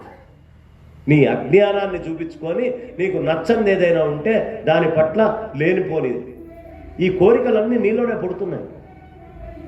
ఇలా ఉండాలి, అలా ఉండాలి, నాకు అది కావాలి, నాకు ఇది చేయలేదు, అందుకని నాకు అసంతృప్తిగా ఉంది. అసంతృప్తి ఎవరు? నువ్వే రాచుకుంటోంది నీ మనస్సులో. నిత్యతృప్తుడివైనటువంటి నువ్వు నీ అజ్ఞానం వల్ల, నీ కోరికల వల్ల అసంతృప్తిని రాచుకుంటున్నావు. నా భార్య ఇలా ఉంటే బాగుండు, నా భర్త ఇలా ఉంటే బాగుండు, ఇలా ఉంటే బాగుండు అనేది నీ కోరిక. ఆ కోరిక తీరకపోయేటప్పటికి నీకు అసంతృప్తి పెరిగిపోతుంది. కుంపటి పెట్టినట్టు మంట లేస్తోంది పైకి. నీ స్వస్వరూపం అది కాదు. కోరిక అనే మంట వల్ల నీ మనస్సు పాడవుతోంది. ఏమ్మా? దాని నుంచే సుఖము దుఃఖము అనే రెండు నీకు వస్తున్నాయి. ఎక్కడి నుంచి వస్తున్నాయి సుఖం దుఃఖం? నీ కోరిక నుంచి నీకు వస్తున్నాయి. ధ్యాయతే విషయాన్ పుంస సంగస్తేషు ఉపజాయతే సంగాత్ సంజాయతే కామం కామాత్ క్రోధోభిజాయతే అన్నాడా లేదా ఆయన? ఎక్కడి నుంచి వస్తోంది మనకి ఇదంతా కూడా? నేనేమిటి అనేది తెలుసుకోకుండా నేను ఈ ఉపాధి అనుకోని ఎదుటి నుంచి వచ్చే ఉపాధుల నుంచి నువ్వు కోరికల్ని పెంచుకోవడం వల్ల నీకు ఈ సమస్యలన్నీ కూడా వస్తున్నాయి. రమంతి మూఢాహ. మూఢుడైనటువంటి వాడు ఈ శరీరాన్ని పట్టుకొని రమిస్తూ ఉంటాడు. ఎప్పుడు దీని నుంచి నాకు సుఖం కావాలి, ఆనందం కావాలి, సుఖం కావాలి, ఆనందం కావాలి. రేపు దుఃఖం వస్తుంది. వయసు వస్తే రోగాలు వస్తాయి, మోకాళ్ళల్లో నొప్పులు వస్తాయి, అరిచేతుల్లో నొప్పులు వస్తాయి, భుజాలు నొప్పులు వస్తాయి, అంటే తలకాయ నొప్పి వస్తుంది, పిల్లవాడు మాట్లాడినా కోపం వస్తుంది, ఏది జరుగుతున్నా ఓపిక నశిస్తుంది. నిన్నటిదాకా మొగుడు యొక్క జాగ్రత్తలు చూసుకున్నటువంటి ఆ మొగుడు ఓ చిన్న ప్రశ్న అడిగితే ఎక్కడ లేని కోపం వస్తుంది. భార్య మీద వాడికి కోపం వస్తుంది, మోకాళ్ళ నొప్పులు వస్తాయి. నిన్నటిదాకా నువ్వు సుఖం కావాలి అని సుఖం వెంపర్లు పడి దాని వెనకాల వెళ్ళావు కాబట్టి ఇవాళ దుఃఖాన్ని అనుభవించి తీరాలి. నాకు ఒక చిన్న మాట ఎంత ఆనందం వేస్తుందంటే, విశ్వనాథ్ అని సినిమా డైరెక్టర్ తెలుసు కదమ్మా, జంధ్యాల అని ఇంకో డైరెక్టర్ కూడా ఉన్నాడు. ఈ ఇద్దరు సినిమాల గురించి నేను చెప్పేది ఏమిటి తెలియని వాళ్ళు ఎవరు? ఏమ్మా, అది వెంటనే తెలుస్తుంది కదా. ఈ జంధ్యాల రేపు చచ్చిపోతాడు అనగా ఆయన మంచం మీద పడుకున్నాడు అనారోగ్యంతో. విశ్వనాథ్ జంధ్యాల దగ్గరికి వెళ్ళాడట. వెళ్ళి, ఏమిటయ్యా ఇంతమందిని నవ్వించావు, ఇంత చేసావు, నీకా ఈ కష్టం వచ్చింది, ఎందుకు ఇలా అనుభవిస్తున్నావు నువ్వు ఇంత కష్టాన్ని, భగవంతుడు నీకెందుకు ఇచ్చాడు అంటే, జంధ్యాల రేపు పోతాడు అనే జంధ్యాల. శరీరం ఎంత ప్రాణోత్కరణం అయితేనే కదమ్మా రేపు పోయేది. అలాంటి జంధ్యాల మంచం మీద పడుకున్నాయన. దాన్ని ఎందుకు నువ్వు తప్పుగా ఆలోచిస్తావు? నిన్ను అనుభవించావు, ఇవాళ అనుభవిస్తున్నావు. ఇదే మాట అన్నాడటమ్మా. నిన్ను అనుభవించావు, ఇవాళ అనుభవిస్తున్నావు. కాబట్టి నువ్వు అనుభవించావు కాబట్టి అనుభవించాలి. ఏదైనా నువ్వు ఏ కర్మం చేస్తే ఆ కర్మ మళ్ళీ అందులోంచి సుఖంగా దుఃఖంగా ఒకటే అయినటువంటి ఆకాశంలో, ఒకటే అయినటువంటి నీళ్లలో పంచదార వేస్తే పంచదార వచ్చింది, లవణం వేస్తే లవణమయమైంది. నీళ్లకి ఏమన్నా పంచదార కానీ లవణం లక్షణాలు ఉన్నాయా? లేవు కదా.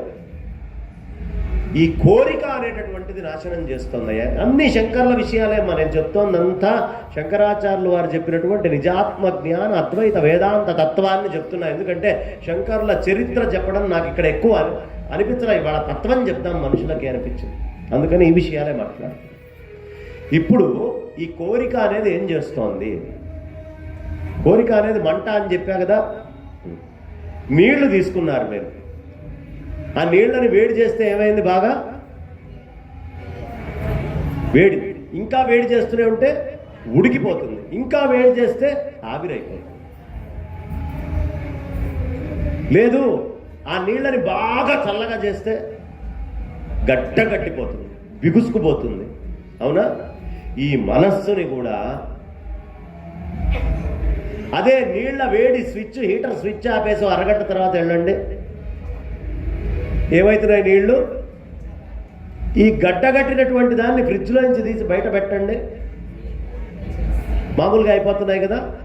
ఈ మనస్సు అనేటటువంటిది దాని స్వస్థితిలో ఉన్నప్పుడు బిగుసుకోవటం కానీ ఉడికిపోవటం కానీ లేదు. కోరిక అనేటటువంటి మంట,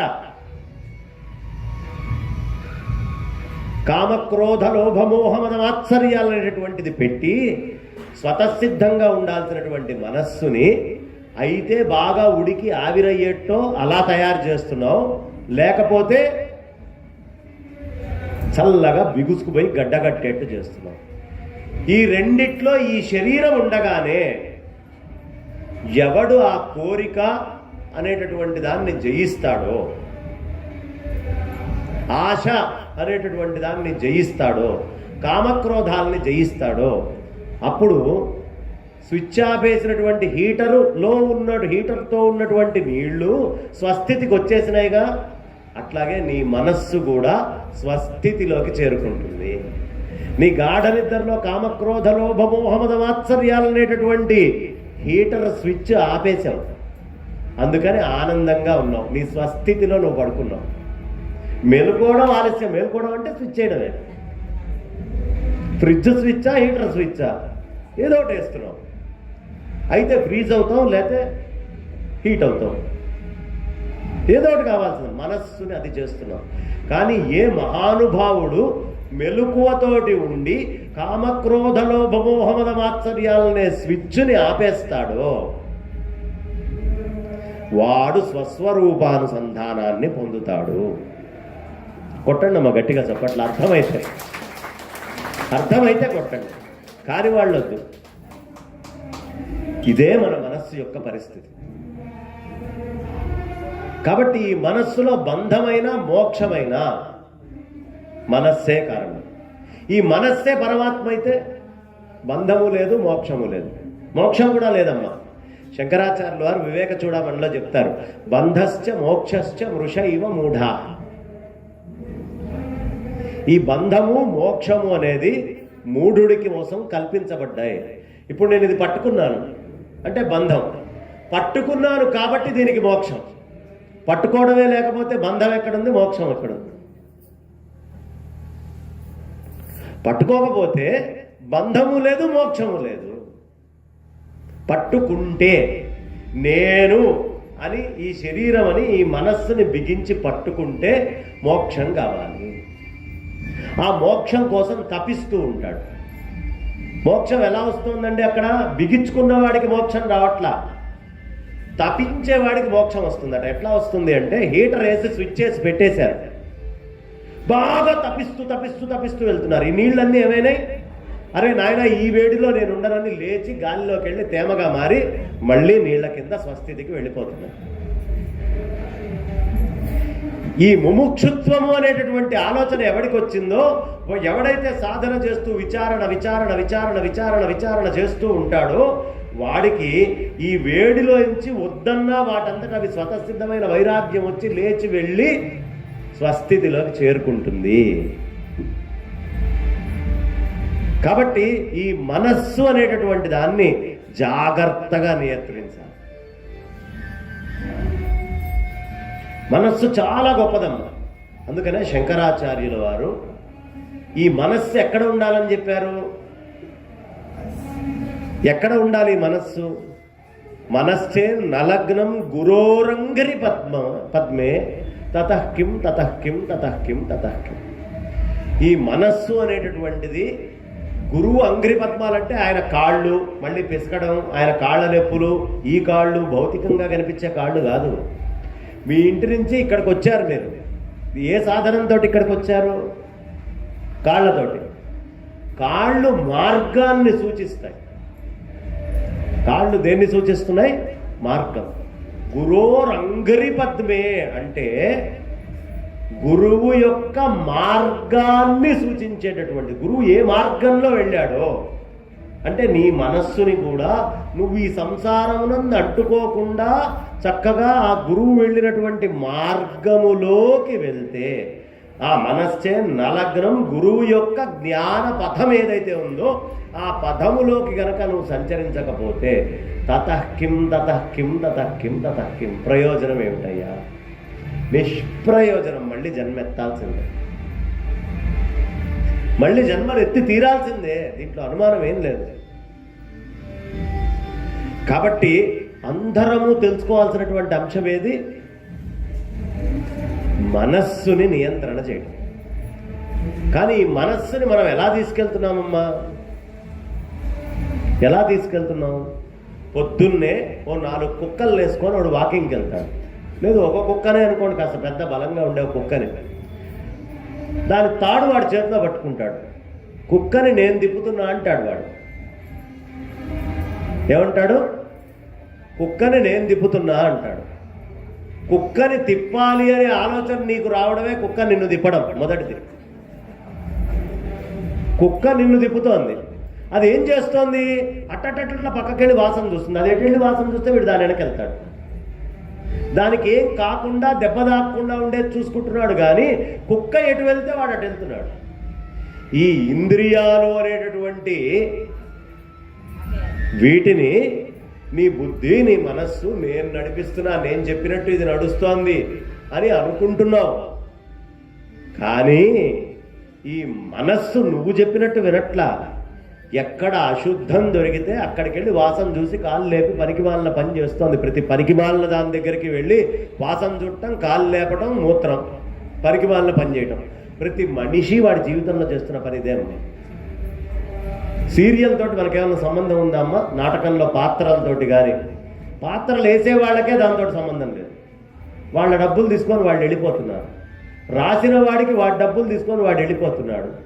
టెలికాస్ట్ చేసిన వాడు వాడి డబ్బులు తీసుకొని వాడు వెళ్ళిపోతున్నాడు. దీన్ని వేయడానికి అవసరమైన డబ్బుల వ్యవస్థ అంతా అడ్వర్టైజ్మెంట్లు ఇచ్చిన వాడు వెళ్ళిపోతున్నాడు. వాళ్ళెవ్వరికీ టెన్షన్ లేదు. ఈ గోలంతా ఎవరికి వచ్చిందయ్యా అంటే కూర్చొని ఇంట్లో కరెంటు ఖర్చు పెట్టుకొని బ్రహ్మాండంగా ముందర టీవీ పెట్టుకొని చూసేవాడికి ఏమైందో, దానికి ఏమవుతుందో, దానికి ఏం కాదని దానికి తెలుసు. ఇదంతా నాటకం అని దానికి తెలుసు. కానీ తెలియంది ఎవరికయ్యా? తెలిసి కూడా దాన్ని అంటుకొని అమాయకంగా బాధపడి ఏం జరిగిందే అని ఫోన్లు చేయటం, ఎక్కడో ఉన్న కూతురికి ఫోన్ చేయటం. ఇవాళ ఏమైందే సీరియల్లో ఎవ్వడికి సంబంధం లేదు, మీకు సంబంధం లేదు. పవిత్రమైనటువంటి మనస్సుని ఇప్పుడు మనం చెప్పుకున్నాం. అనవసరమైనటువంటి ఆ కథ అనేటటువంటి మంట తెచ్చి మీరు లోపల పెట్టుకొని ఆ మంట మిమ్మల్ని కాలుస్తూ ఉంటే ఆ మంట కాలుస్తోంది అనే విషయం కూడా మర్చిపోయి ఈ కాల్చటమే ఆనందము అని ఆస్వాదిస్తూ బతుకుతున్నారే అందరూ. మగ ఆడ తేడా లేదమ్మా. సినిమాలు చూసేవాడికి సినిమా, పాటలు వినేవాడికి పాటలు, లౌకిక వ్యవహారాలు చేసేవాడు వాడు, వీడిని వాడు తిట్టేవాడు, అవన్నీ నాటకాలే. నానాటి బతుకు నాటకము, పుట్టుటయు నిజము పోవుటయు నిజము, నట్టనడి మీ పని నాటకం. రక్తి గట్టిస్తున్నాడు ప్రతివాడు నాటకాన్ని. ఎందుకు మనము ఇంత పవిత్రమైనటువంటి మనస్సులో వృధా అయినటువంటి విషయాలను తెచ్చుకొని మన ఆనందాన్ని మనం కోల్పోతున్నాం? ఆనందం కోల్పోతున్నాం లేదా? హీరోయిన్ చాచి పెట్టి దౌడ మీద వాడిని కొట్టింది. ఆ కొట్టినవాడు మీకు చాలా ఇష్టం, వాడు అమాయకుడి. మీ మనసు ఏమైపోయిందమ్మా? అయిపోయిందిగా, ఎక్కడ లేని ఉద్వేగం వచ్చేసిందిగా. విలన్ అత్తగారు గంగిగోవు లాంటి హీరోయిన్ని దౌడ మీద పెట్టి కొట్టింది. ఏమైంది మీకు లోపల? దీని దుంపదేగా, అలా కొడుతుందా? అది కొట్టలా చావలా? అదో పెద్ద నటన. కానీ అది కొట్టేసింది, దానికి దౌడ పగిలింది, వాచింది. ఇప్పుడు నేను డాక్టర్ని, ఇంకా నయం, ఇంకా పూర్తిగా పిచ్చి రాలే మనుషులకి. కొట్టింది అని పోలీస్ స్టేషన్లో కేసు పెట్టడం, ఫోన్లు కొట్టి చెప్పడం, ఈ ప్రవచనకర్త ఇలా చెప్పాడండి అని వెంటనే కేసులు పెట్టడం. పరాకాష్ఠకు చేరుతోంది ఆలోచన విధానం. ఎక్కడికి చేరుతోంది? ఇదంతా మాయరా అని చెప్పేటటువంటి వాణ్ణి మాయలోకి ఎలా లాగాలి అనే ప్రయత్నం. నిన్ను మాయలోనే ఉంచుతానురా. వాడు మహానుభావుడు, పూజ్యుడు, నిత్యం ప్రాతస్మరణీయుడు. వాడికి రోజు పొద్దున్నే కొబ్బరికాయ కొట్టి దండ వేయాలి. అధిక విద్యావంతులు అప్రయోజకులయ్యారు, పూర్ణసుంఠలు సభాపూజ్యులయ్యారు. బాగా విద్య ఉన్న వాళ్ళందరూ సుంఠలు అవుతారట కలియుగంలో. పూర్ణ సుంఠ సభాపూజ్యుడు అవుతాడట. వాడు ఏం చెప్తున్నాడని సభాపూజ్యుడు? వాడు మిమ్మల్ని ఉద్ధరించడానికి యోగ్యమైన మాటలు ఏమన్నా చెప్తున్నాడా? మీ లోపల వస్తున్నటువంటి ఈ మంటని వేడిని తగ్గించుకొని మీకు మీరుగా ఎలా జీవించాలి అనే విషయాన్ని ఏమన్నా చెప్తున్నారా? దేన్ని అభిమానిస్తున్నాం? మాయని పట్టుకొని వెళ్ళాం కాబట్టి మనలో వస్తున్నటువంటి భావాలన్నీ. పూర్వం వాళ్ళు చాలా అమాయకంగా ఉండేవాళ్ళు. మీ అమ్మమ్మలు తాతయ్యలకు ఉన్నటువంటి పరిశుద్ధమైనటువంటి మనస్సు మనకెవ్వరికీ లేదు. వాళ్ళ ఆప్యాయతలు కానీ, వాళ్ళ ప్రేమలు కానీ, వాళ్ళ మనస్సులు కానీ మన దగ్గర లేవు. ఎందుకు? పూర్వం వాళ్ళు కాస్త వేదాంతం, ప్రవచనం, భగవంతుడు, భక్తి, లోపల చింతన ఇవన్నీ చేస్తుండేవాళ్ళు. కాబట్టి వాళ్ళకి శుద్ధంగా ఉండేది మనస్సు. ఊళ్ళో ఉన్న అశుద్ధం అంతా మనకే కావాలి. ఇంకెక్కడ బాగుంటుంది మనస్సు?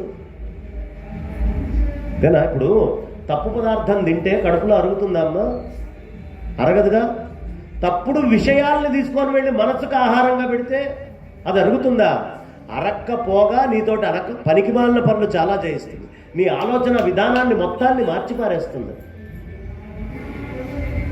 పవిత్రమైనటువంటి మనస్సులోకి అపవిత్రమైనటువంటి విషయాలను తీసుకెళ్ళి పెడుతున్నావు. ఆ విషయంతో నీకు సంబంధం లేదు, దాని కష్టంతో నీకు సంబంధం లేదు. అయినా తీసుకొని వచ్చి పవిత్రమైన మనస్సును పాడు చేస్తున్నావు. చేతో భృంగ భ్రమసి వృథా భవమరు భూమౌ విరసాయాం భజ భజ లక్ష్మీ నృసింహ పాద పద్మానఘ సరసీరుహ మకరందం. ఏం చెప్తున్నారు శంకరాచార్యుల వారు? ఓ మనస్సు అనేటటువంటి భృంగమా, ఓ తుమ్మెదా, మనస్సు అనేటటువంటి భ్రమరమా, భ్రమసి వృథా భవమరు భూమౌ విరసాయాం. ఎక్కడైనా భ్రమరము ఎడారిలోకి వెళ్తే దానికి మధు దొరుకుతుందమ్మా. ఈ మనస్సు కూడా సుఖాల్ని ఎతుక్కోవాలి అని ఎడారి లాంటి సంసారం అనే దాంట్లోకి వెళ్ళి విషయాలను ఎతుక్కుంటుంది. అక్కడ ఎప్పటికీ దానికి ఆనందం లభించదు. చేతో భృంగ భ్రమసి వృథా భవ మరుభూమౌ విరసాయ. ఎక్కడికి పోవాలి ఈ మనస్సు? భజ భజ లక్ష్మీ నృసింహ పాద పద్మానఘ సరసీరుహ మకరందం. లక్ష్మీ నరసింహస్వామి అనేటటువంటి ఆయన పదపద్మాల దగ్గర బ్రహ్మానందం అనేటటువంటి సరస్సు ఉందయ్యా. ఆ సరస్సు దగ్గరికి గనక వెళ్ళావంటే ఓ మనస్సా, నీకు కావాల్సినంత బ్రహ్మానందం లభిస్తుంది. అంటే లక్ష్మీ నృసింహతత్వమైన సర్వవ్యాపకమైన అందుగలడిందులేడని సందేహము వలదు చక్రి సర్వోపగతుండు అంతటా నిండి ఉన్నాడు పరమాత్మ. ఈ పరమాత్మ తప్ప ఇంకొకటి లేదు అని ప్రహ్లాదుడిలాగా ఎవడి మనస్సు వెళ్ళి ఆ లక్ష్మీ నృసింహ తత్వమైన సర్వవ్యాపక తత్వము యందు ప్రతిష్ఠితమై ఉంటుందో వాడికి బ్రహ్మానందం లభిస్తుంది. కానీ అంతటా పరమాత్మని చూడకుండా మాయతో మాయా పదార్థాలను చూస్తే మాయ మాయని తింటుంది. మాయ మాయని తింటుంది. ఇప్పుడు ఆలోచించద్దాం. అసలు ఎక్కడా నేను వేరే విషయాలు చెప్పట్లేదమ్మా. ఉపన్యాసంలో ఓ కథ చెప్పట్లా, ఓ భగవంతుడు చెప్పట్లా, ఓ పూజ చెప్పట్లా, ఓ వ్రతం చెప్పట్లా. మీ కథ మీకు చెప్తున్నా, మన కథ మనం చెప్పుకుంటున్నాం. ఊళ్ళో కథలు, ఆ దేవుడు అట్లా చేశాడు, ఈ జీవుడు ఇట్లా చేశాడు, ఈ దేవుడు అట్లా వెళ్ళాడు, ఈ కథలు చాలా చోట్ల వినొచ్చు మీరు. కానీ ఇప్పుడు నేను చెప్తోంది మీ కథ. నేను చెప్తున్న ప్రతి మాటలో మీ కథ, మీరు చేస్తున్నటువంటి పనులు మీకు గుర్తొస్తున్నాయా లేదా? ఎవరి కథ చెప్తున్నా? ఎవరి కథ వాళ్ళకి చెప్తున్నా. నా కథ కూడా ఉంది ఇందులో, మీ కథే కాదు. ఎంత భ్రమలో బతుకుతామమ్మా అంటే మనం. ఆ కనిపించేది ఏంటి? వాళ్ళ వెనకాల కూర్చుంది, వాళ్ళ వెనకాల ఏముందమ్మా? ఈ ముగ్గురు వెనక ఏముంది? ఏనుగుందా? ఏనుగుందా? ఏంటది? ఒకే రాయిలో ఒక నెమలి ఒక పాముని తింటున్నట్టుగా చెక్కాడు ఓ శిల్పి. మనం అక్కడికి వెళ్తాం, నెమలిరా పాముని తింటోంది, పాపం పాము, అయ్యో ఎంత ఇబ్బంది పడుతుందో అంటాడు కొంచెం మనస్సు మెతగ్గా ఉన్నవాడు. ఆ నెమలిలాగా వేటాడి తినాలిరా, చూసావా విషకీటకాన్ని ఎట్లా నొక్కి అవతల పట్టేశాడు అంటాడు ఒకడు. ఈ రెండూ నిజమా అబద్ధమా? ఆ పాముకి ఆ నెమలికి ఏమన్నా తేడా ఉందా? మరి అంటున్నావే దాన్ని పాము అని, దీన్ని నెమలి అని. ఈ ప్రపంచమంతా కూడా ఒకటే అయినటువంటి పరమాత్మ స్వరూపంతో అంతా పరమాత్మగా అంతర్బహిశ్చ తత్సర్వం వ్యాప్య నారాయణ స్థిత, అంతా పరమాత్మతోటి నిండి ఉండి అంతా ఆత్మస్వరూపంగా ఉంటే అజ్ఞానంతో ఆ కొండలో ఎట్లా అయితే ఒక నెమలిని పాముని, పాము తింటాన్ని, దాన్ని పూసని లేపడాన్ని, ఈ నెమలి పింఛాన్ని ఇన్ని ఆరోపిస్తున్నావో అట్లాగే ఈ ప్రపంచంలో అందరిలో ఒకటే అయి ఉన్నటువంటి నేను అనే దాన్ని దేనికి దానికి పరిమితం చేసుకొని ఈ నేను వేరు, ఆ నేను వేరు, ఆ నేను వేరు, ఈ నేను వేరు అనుకుంటున్నాం. నామము రూపముగా ఈ నేను ఆ నేను వేరు, కానీ సర్వవ్యాపకమైనటువంటి ఆత్మస్వరూపంగా ఈ నేనే ఆ నేను, ఆ నేనే ఈ నేను అనే అజ్ఞానము ఎప్పుడైతే పోగొట్టుకొని నేను నేను అనే రెండు ఒకటే అని అనుకుంటామో, ఆ నేను ఈ నేను అని ఒకటే అనే జ్ఞానాన్ని ఎప్పుడు పొందుతామో, అజ్ఞానాన్ని ఎప్పుడు పోగొట్టుకుంటామో అప్పుడు పాముని తింటోంది అని పాము భయపడక్కర్లేదు, నెమలి తినేస్తోంది అని నెమలిని చూసి బాధపడక్కర్లేదు. ఏది చేసుకున్నామో అది ఈ ఉపాధి అనుభవిస్తుంది. ఈ ఉపాధికి నాకు సంబంధం లేదు. గాఢ నిద్రలో దోమ కుడితే తెలియట్లా, గాఢ నిద్రలో పోపు వేస్తే తెలియట్లా, గాఢ నిద్రలో యూ ఈడియట్ రాస్కల్స్ కౌండర్ అని ఎవడైనా తిడితే మనకు తెలియదు, ఎవడైనా వచ్చి మనల్ని ఏమైనా మాటలన్నా మనకు తెలియదు. గాఢ నిద్రలో అందము లేదు, అందవిహీనము లేదు, నువ్వు మాత్రమే ఉన్నావు. అయ్యో మొహమాట పడుతున్నారా? ఏమక్కర్లా. అంటే కొట్టేవాళ్ళు మెలకువతోటున్నారు, నేను చెప్పినటువంటి నిజమైన గాఢ నిద్ర కొట్టనటువంటి వాళ్ళు పొందుతున్నారని ఆనందపడుతున్నా. ఏమ్మా, గాఢ నిద్ర అనేటటువంటి స్థితిని గుర్తుంచుకోండి. ఏదీ లేకపోయినా ఆనందంగా ఉన్నాం. మెలకువతోటి అన్నీ ఉండి కొడుకు అమెరికాలో ఉన్నాడు, మనవడు అమెరికాలో గచ్చు మీద ఆనందంగా అట్లా తిరుగుతున్నాడు. నీ ముందర కారు ఉంది, గోడలు ఉన్నాయి, కోట్ల రూపాయల ఆస్తి ఉంది, ఆనందం ఉందా? ఉంటే ఫోన్ కొట్టవు వాళ్ళకి, మనసంతా అక్కడే బీగుతోందిగా. ఈ శరీరంలో కూడా ఆనందం లేదు. ఈ శరీరము సంతానము అమెరికాలో ఉండి వృద్ధాప్యం వచ్చిన ముసలివాడి పరిస్థితి ఏదో ఈ శరీరం నాది అనుకునేవాడి పరిస్థితి అది.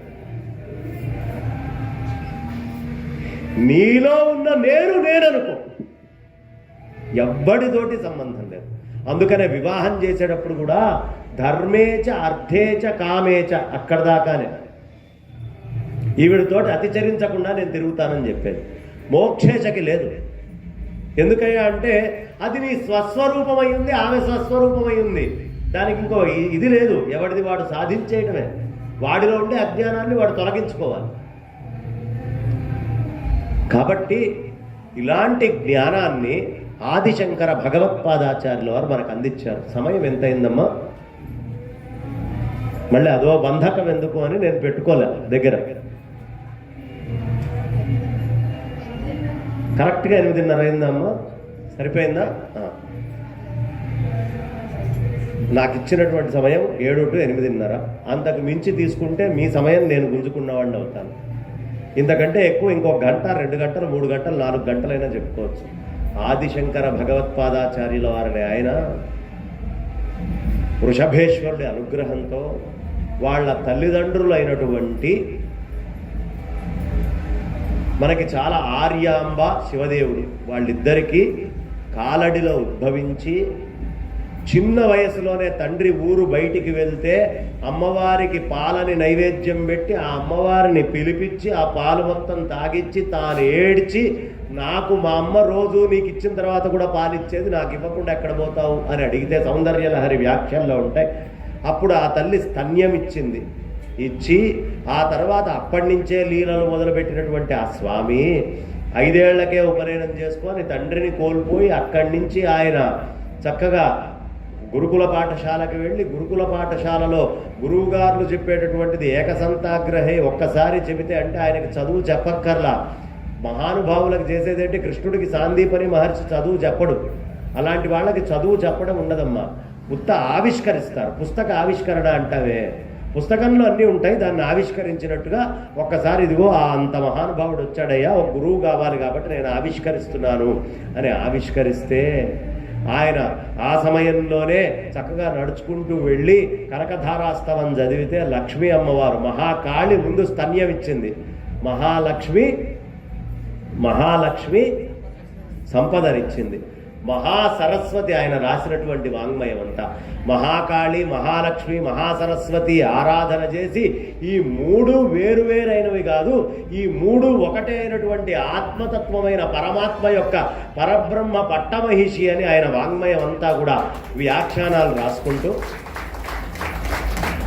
ఆ నిజ మూల ప్రకృతిని చూపిస్తూ, మూల ప్రకృతి అనేటటువంటి పదం ఎందుకు చెప్తూ, మూల ప్రకృతి అవ్యక్త చదువుకొని ఉంటారుగా మీరందరూ, లలిత కనిపించదు అది. ఇప్పుడు మీ బుద్ధి ఉందమ్మా, మీకు కనిపిస్తుంది. మీకు దాహం వేసింది, ఎలా తెలుస్తుంది మీకు దాహం వేసిందని? మనసో బుద్ధో ఏదో మీరు చెప్పండి, చెప్పింది అది ఏమ్మా? మీకు ఆకలి వేసింది, ఏది చెప్పింది? మీ బుద్ధే చెప్పింది.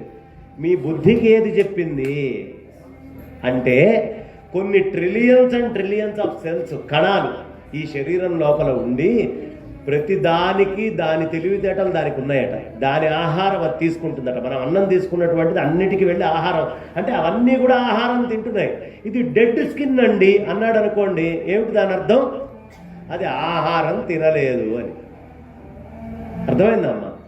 ఈ కోట్ల కణాలు వాటికి అవి ఇంటెలిజెంట్గా పనిచేస్తున్నాయి మన శరీరంలో. మనం ఇచ్చే ఆహారాన్ని సమష్టిగా ఒకసారి పడేస్తే అవన్నీ తింటున్నాయి, అవునా? అవన్నీ కూడా ఆహారాన్ని తింటున్నాయి. వాటికి ఎప్పుడు ఆహారం కావాలో అంటే నీ బుద్ధి కంటే కూడా గొప్పదైన ప్రకృతి ఒకటి నీ లోపల ఉండి అది నీ బుద్ధికి కూడా చెప్తోంది నాకు ఇప్పుడు ఆహారం పంపించు అని. అప్పుడు ఆ బుద్ధి నీకు మనస్సుకి తెలియపరుస్తుంది ఆహారం కావాలి అని. అర్థమైందమ్మా? ఈ బుద్ధికి కూడా చెప్పి తెప్పించుకునేదాన్ని మూల ప్రకృతి అంటారు. అంటే నీ ఇంటెలిజెన్స్ కంటే గొప్పదైనటువంటి ఒక ఇంటెలిజెన్స్ నీ శరీరం లోపల పనిచేస్తోంది. ఈ ఇంటెలిజెన్స్ ఈ బుద్ధికి ఏది? సత్వ రజస్తమో గుణాలుగా విభజించబడినటువంటి ఈ బుద్ధికి అది సంకేతాన్ని పంపిస్తోంది. మూల ప్రకృతి అది. అర్థమైందమ్మా? ఈ మూల ప్రకృతికి మీ బుద్ధికి అన్నిటికీ మూలమైంది పరమాత్మ. పరమాత్మ యొక్క అనుగ్రహం వల్ల మూల ప్రకృతి మీ బుద్ధికి చెప్తే, మీ బుద్ధి మీకు చెబితే, మీరు బయట దొరికే ప్రకృతిలో ఆహారాన్ని నీళ్ళని లోపలికి వేస్తే ఆ బయట ఉన్నది లోపలికి వెళ్ళాక మీకు లోపల దానికి తేడా లేదు. మీరు అన్నం తిన్నారు ఆకలేస్తే, ఇప్పుడు అన్నం వేరు మీరు వేరా? అన్నమే మీరా? ఈ బుద్ధి జ్ఞానము, మూల ప్రకృతి జ్ఞానము, బయట ఆహారంలో ఉన్న జ్ఞానము, ఇవన్నీ ఓ దగ్గర కలుస్తున్నాయి. అదే నిజాత్మతత్వము. ఇదే నిజమైనటువంటి ఆత్మతత్వము. అందుకని అన్నాన్ని ఎలా తినాలి? జ్ఞాన వైరాగ్య సిద్ధ్యర్థం భిక్షాం దేహి చ పార్వతి. జ్ఞానము వైరాగ్యం కోసం నిన్ను భిక్ష అడుగుతున్నానమ్మా. ఎక్కడ జ్ఞానము? నా బుద్ధిలో విచ్ఛిన్నమయ్యానన్నటువంటి అజ్ఞానానికి జ్ఞానం కావాలి. నా లోపల మూల ప్రకృతిగా ఉండి నా బుద్ధిని శాసిస్తున్నటువంటి దానికి జ్ఞానం కావాలి. ఇది నేను అనే భ్రాంతి నుంచి బయటికి వెళ్ళి వైరాగ్యం వచ్చి ఇది ఆ పరమాత్మ ఒకటే అనేటటువంటి జ్ఞానం కలగడం కోసం అన్నపూర్ణే సదాపూర్ణే శంకర ప్రాణవల్లభే జ్ఞాన వైరాగ్య సిద్ధ్యర్థం భిక్షాందేహి చ పార్వతి. ఇది ప్రార్థన చేస్తాం. అలా శంకర్లు అనేకమైనటువంటి భాష్యాలు రాసి చిన్న వయసులో సన్యాసం తీసుకొని 2000 కిలోమీటర్లు కాలడి నుంచి ఆయన ఓంకారేశ్వరం దాకా వెళ్ళి ఓంకారేశ్వరంలో మొత్తం నీళ్లే జీవానికి గుర్తు. ఈ జీవతత్వాన్ని మొత్తాన్ని ఒక్క కమండలంలో నేను ఒడిసిపడతా. ఆత్మతత్వం అనే దాంట్లో ఈ జీవాన్ని మొత్తాన్ని ఒడిసి పట్టేటటువంటి జ్ఞానాన్ని ఇవ్వడానికి నేను వచ్చాను. ఇదే నా గురువు యొక్క మార్గం, ఇదే నా మార్గం అని గురువుకి అక్కడ తానెందుకు వచ్చాడు అనే విషయాన్ని చూపించారు శంకర భగవత్పాదాచార్యులు వారు. కమండలంలో నీళ్లు పట్టి, అంత నర్మదా నదిని పట్టి ఎలా బతకాలి? బంధించిన తర్వాత జీవుణ్ణి అప్పుడు వదిలిపెట్టి నమామి దేవి నర్మదే త్వమామి పాద పంకజం అని ఎలా నమస్కరించాడో, ఇప్పుడు నీకు ఆత్మతత్వ జ్ఞానం చెప్పాక ఈ సంసారంలో వ్యవహారాల్లో తిరుగు అని ఈ సాంసారిక వ్యవహారాలకి నిజాత్మతత్వ బోధ చేశాక పంపించాలి. ఇదే మాండూక్య ఉపనిషత్తు. మాండూక్యం ఏం చేస్తుంది? కప్ప ఇలా ముందరికి ఎగిరే ముందు ఒకసారి వెనక్కి వెళ్తుంది. అలాగే నువ్వు కూడా బయట మాట్లాడేటప్పుడు, బయట వ్యవహారం చేసేటప్పుడు, ఏది చేసేటప్పుడైనా లోపలికి వెళ్ళి నేను నిజాత్మతత్వాన్ని అని గుర్తించి ఒకసారి వెనక్కి వెళ్ళి ముందరికి వెళ్ళి. ఇదే మీకు మాండూక్య ఉపనిషత్తు చెప్పారు. కాబట్టి మనం అందరము కూడా ఆ నిజాత్మతత్వాన్ని తెలుసుకోవాలనే తపనతో ఆ స్వామి 16వ ఏట కల్లా అన్నీ పూర్తి చేసి అప్పటికి తప్పుడు మాటలు మాట్లాడుతూ తప్పుడు ప్రచారాలు చేసేటటువంటి 72 దుర్వాది మతాల్ని ఎక్కడికక్కడ ఖండించి నిజమైనటువంటి అద్వైత వేదాంత తత్వబోధ అనేటటువంటిది ప్రజల్లోకి తీసుకెళ్ళాలి అని దాన్ని ప్రవేశపెట్టి ఆయన 32 సంవత్సరాల్లో చతురామ్నాయ పీఠాల్ని, ఇటు మనందరం దక్షిణం వాళ్ళందరికీ మనకి గురువు ఎవరమ్మా గురువు? శృంగేరి జగద్గురువులే గురువు. శంకరాచార్యులు వారు శాసనం చేసి పెట్టారు, నేను చతురామ్నాయ పీఠాలు పెడుతున్నా. దక్షిణాది మొత్తానికి ఎవరయ్యా జగద్గురు పీఠం? శృంగేరి శారదా పీఠం.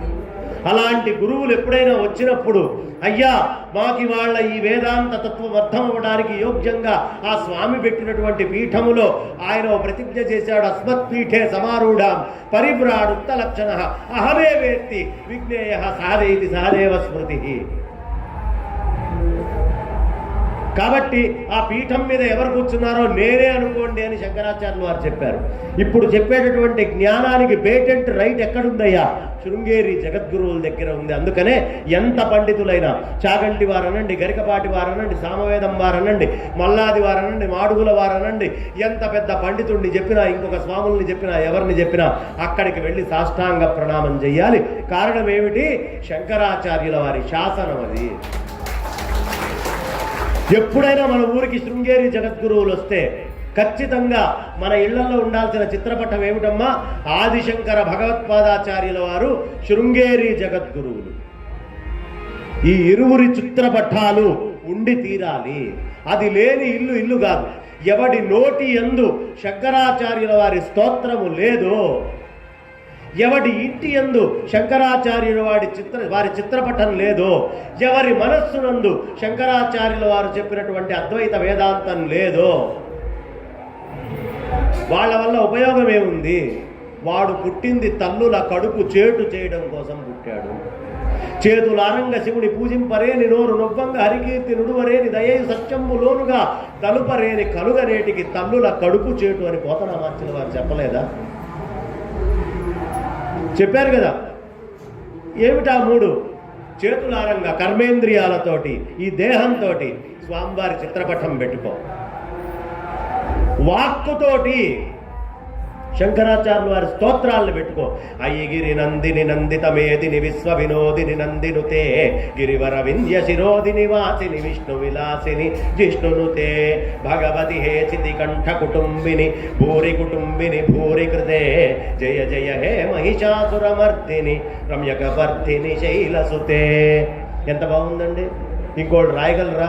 నాగేంద్ర హారాయ త్రిలోచనాయ భస్మాంగరాగాయ మహేశ్వరాయ నిత్యాయ శుద్ధాయ దిగంబరాయ తస్మై నకారాయ నమః శివాయ.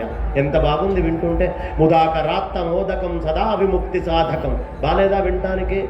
త్రిదళం త్రిగుణాకారం త్రినేత్రం చ త్రియాయుధం త్రిజన్మ పాప సంహారం ఏకబిల్వం శివార్పణం. చక్కగా ఉంది కదమ్మా. గోవిందమాది పురుషం తమహం భజామి. అమ్మవారి మీద, అయ్యవారి మీద, గణపతి మీద కొట్టుకు సావకండ్రా. విష్ణువు ఎక్కువ, శివుడు ఎక్కువ, అమ్మ ఎక్కువ, అదెక్కువ, ఇదెక్కువ. నీ ఏడుపు, నీ లోపల ఉన్న నువ్వుని తెలుసుకో, అదెక్కువ అన్నిటికంటే. అది తెలిస్తే నీకు అందరు దేవతలు అర్థమైనట్టే. అది అర్థం కాకపోతే నీకు ఏ దేవత అర్థం కాదు. అందుకనే ఆయన జగద్గురువు. ప్రతి వాళ్ళ ఇంట్లో ఆయన రుణం మనం ఎంత చేసినా తీర్చుకోలేము. శంకరాచార్యుల వారి చిత్రపటం లేనటువంటి ఇల్లు కాదు. అలాంటి ఇంట్లో భోజనం చేయకూడదు. లేదా మనమే ఒక చిన్న పటం తీసుకొని వాడి ఇంట్లో పెట్టాలి భోజనం చేయాలి అంటే శంకరాచార్యుల వారు. అది లేనటువంటి ఇల్లు కాదమ్మా. ఆయన రుణం ఎంత చేసినా తీర్చుకోలేము. ఎంత చేసినా.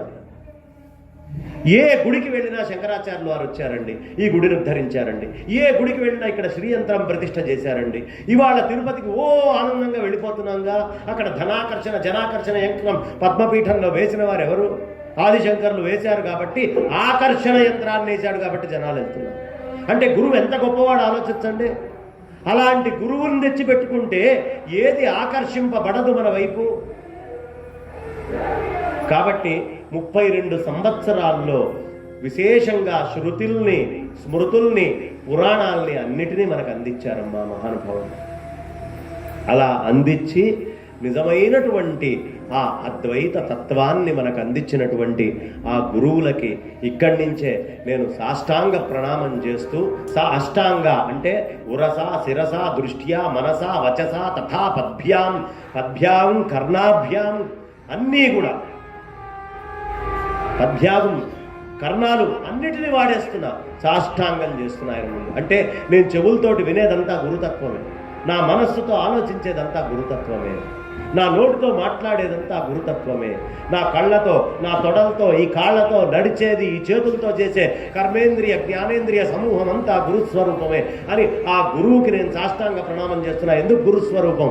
నా గురువు సర్వవ్యాపకమైనటువంటి నిజాత్మతత్వాన్ని చెప్పాడు కాబట్టి, అంతటా ఆయనే ఉన్నాడు కాబట్టి, నాలో నేను అనే భ్రాంతి ఏదైనా మిగిలి ఉంటే ఇది కూడా నేను ఆయనకు అర్పిస్తే అది పోతుంది కాబట్టి, నేను అనే భ్రాంతి పోవడానికి సాష్టాంగ ప్రణామం ఆయనకు చేస్తున్నా.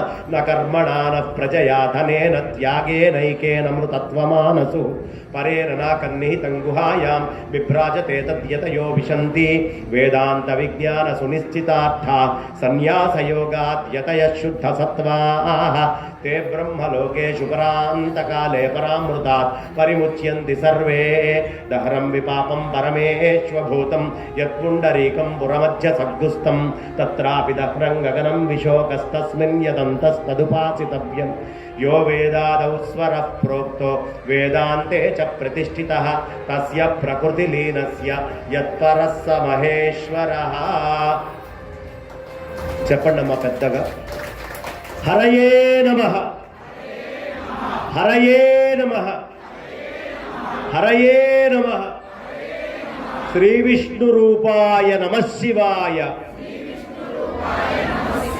శ్రీ విష్ణు రూపాయ నమః శివాయ. శ్రీ విష్ణు రూపాయ నమః శివాయ. నాకు పిడుగురాళ్లలో నగర సంకీర్తన బృందం పక్షాన ఒక్కసారి నాలో నేను ఆ నిజాత్మతత్వ మరణం చేసుకునేటటువంటి భాగ్యం కలిగించినందుకు నగర సంకీర్తన బృందంలో ఉన్న ప్రతి ఒక్కళ్ళకి ప్రత్యేకంగా, అంటే సూర్యకిరణాలు అంతటా ఉన్నా, నగర సంకీర్తన బృందంలో ఉన్న అందరూ ఉన్నా, సూర్యకిరణాల ముందు భూతద్దం పెడితే దహించేటటువంటి కిరణాలు ఒకటి ప్రత్యేకంగా వస్తాయి. కాబట్టి అలా ఈ నగర సంకీర్తన బృందానికి కాస్త భూతద్దం లాంటి వారైనటువంటి నటరాజ శర్మ గారికి ఇప్పుడు వాళ్ళ ఇంట్లో కాస్త పలహారం చేయబోతూ ఉన్నా కాబట్టి ఆ పెట్టేటటువంటి ఆ తల్లికి ఈ వేదిక మీద నుంచే నేను నమస్కరిస్తూ నా వాణికి విరామాన్ని ఇస్తున్నాను. స్వస్తి.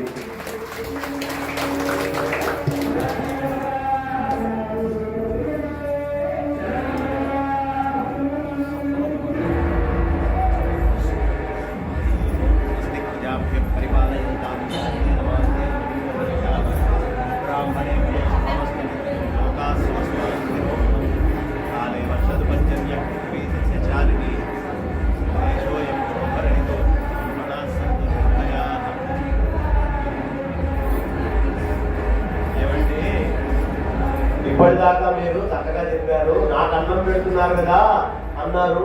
మళ్ళీ ఇప్పుడు చెప్పిన అద్వైత వేదాంతం అంతా పోయిందా అంటే కాదు.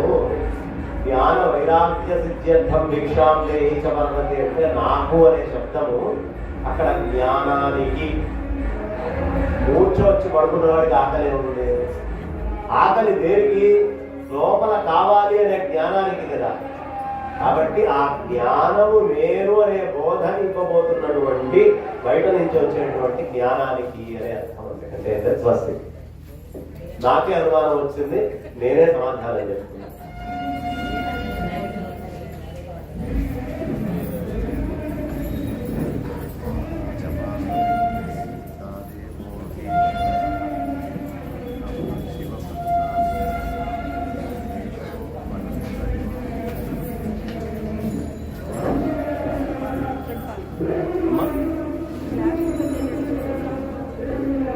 అమ్మా, మీ గొంతు చిన్నది, వాడి గొంతు పెద్దది. ఇటు అది వినకుండా ఉండలేక, ఇది వినలేక ఇబ్బంది పడుతున్నా. పెద్దగా చెప్పు.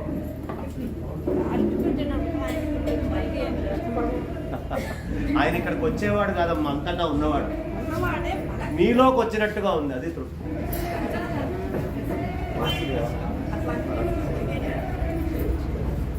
కదిలేవాడు గాడే రాముడు, కథలెన్నో గలవాడే రాముడు.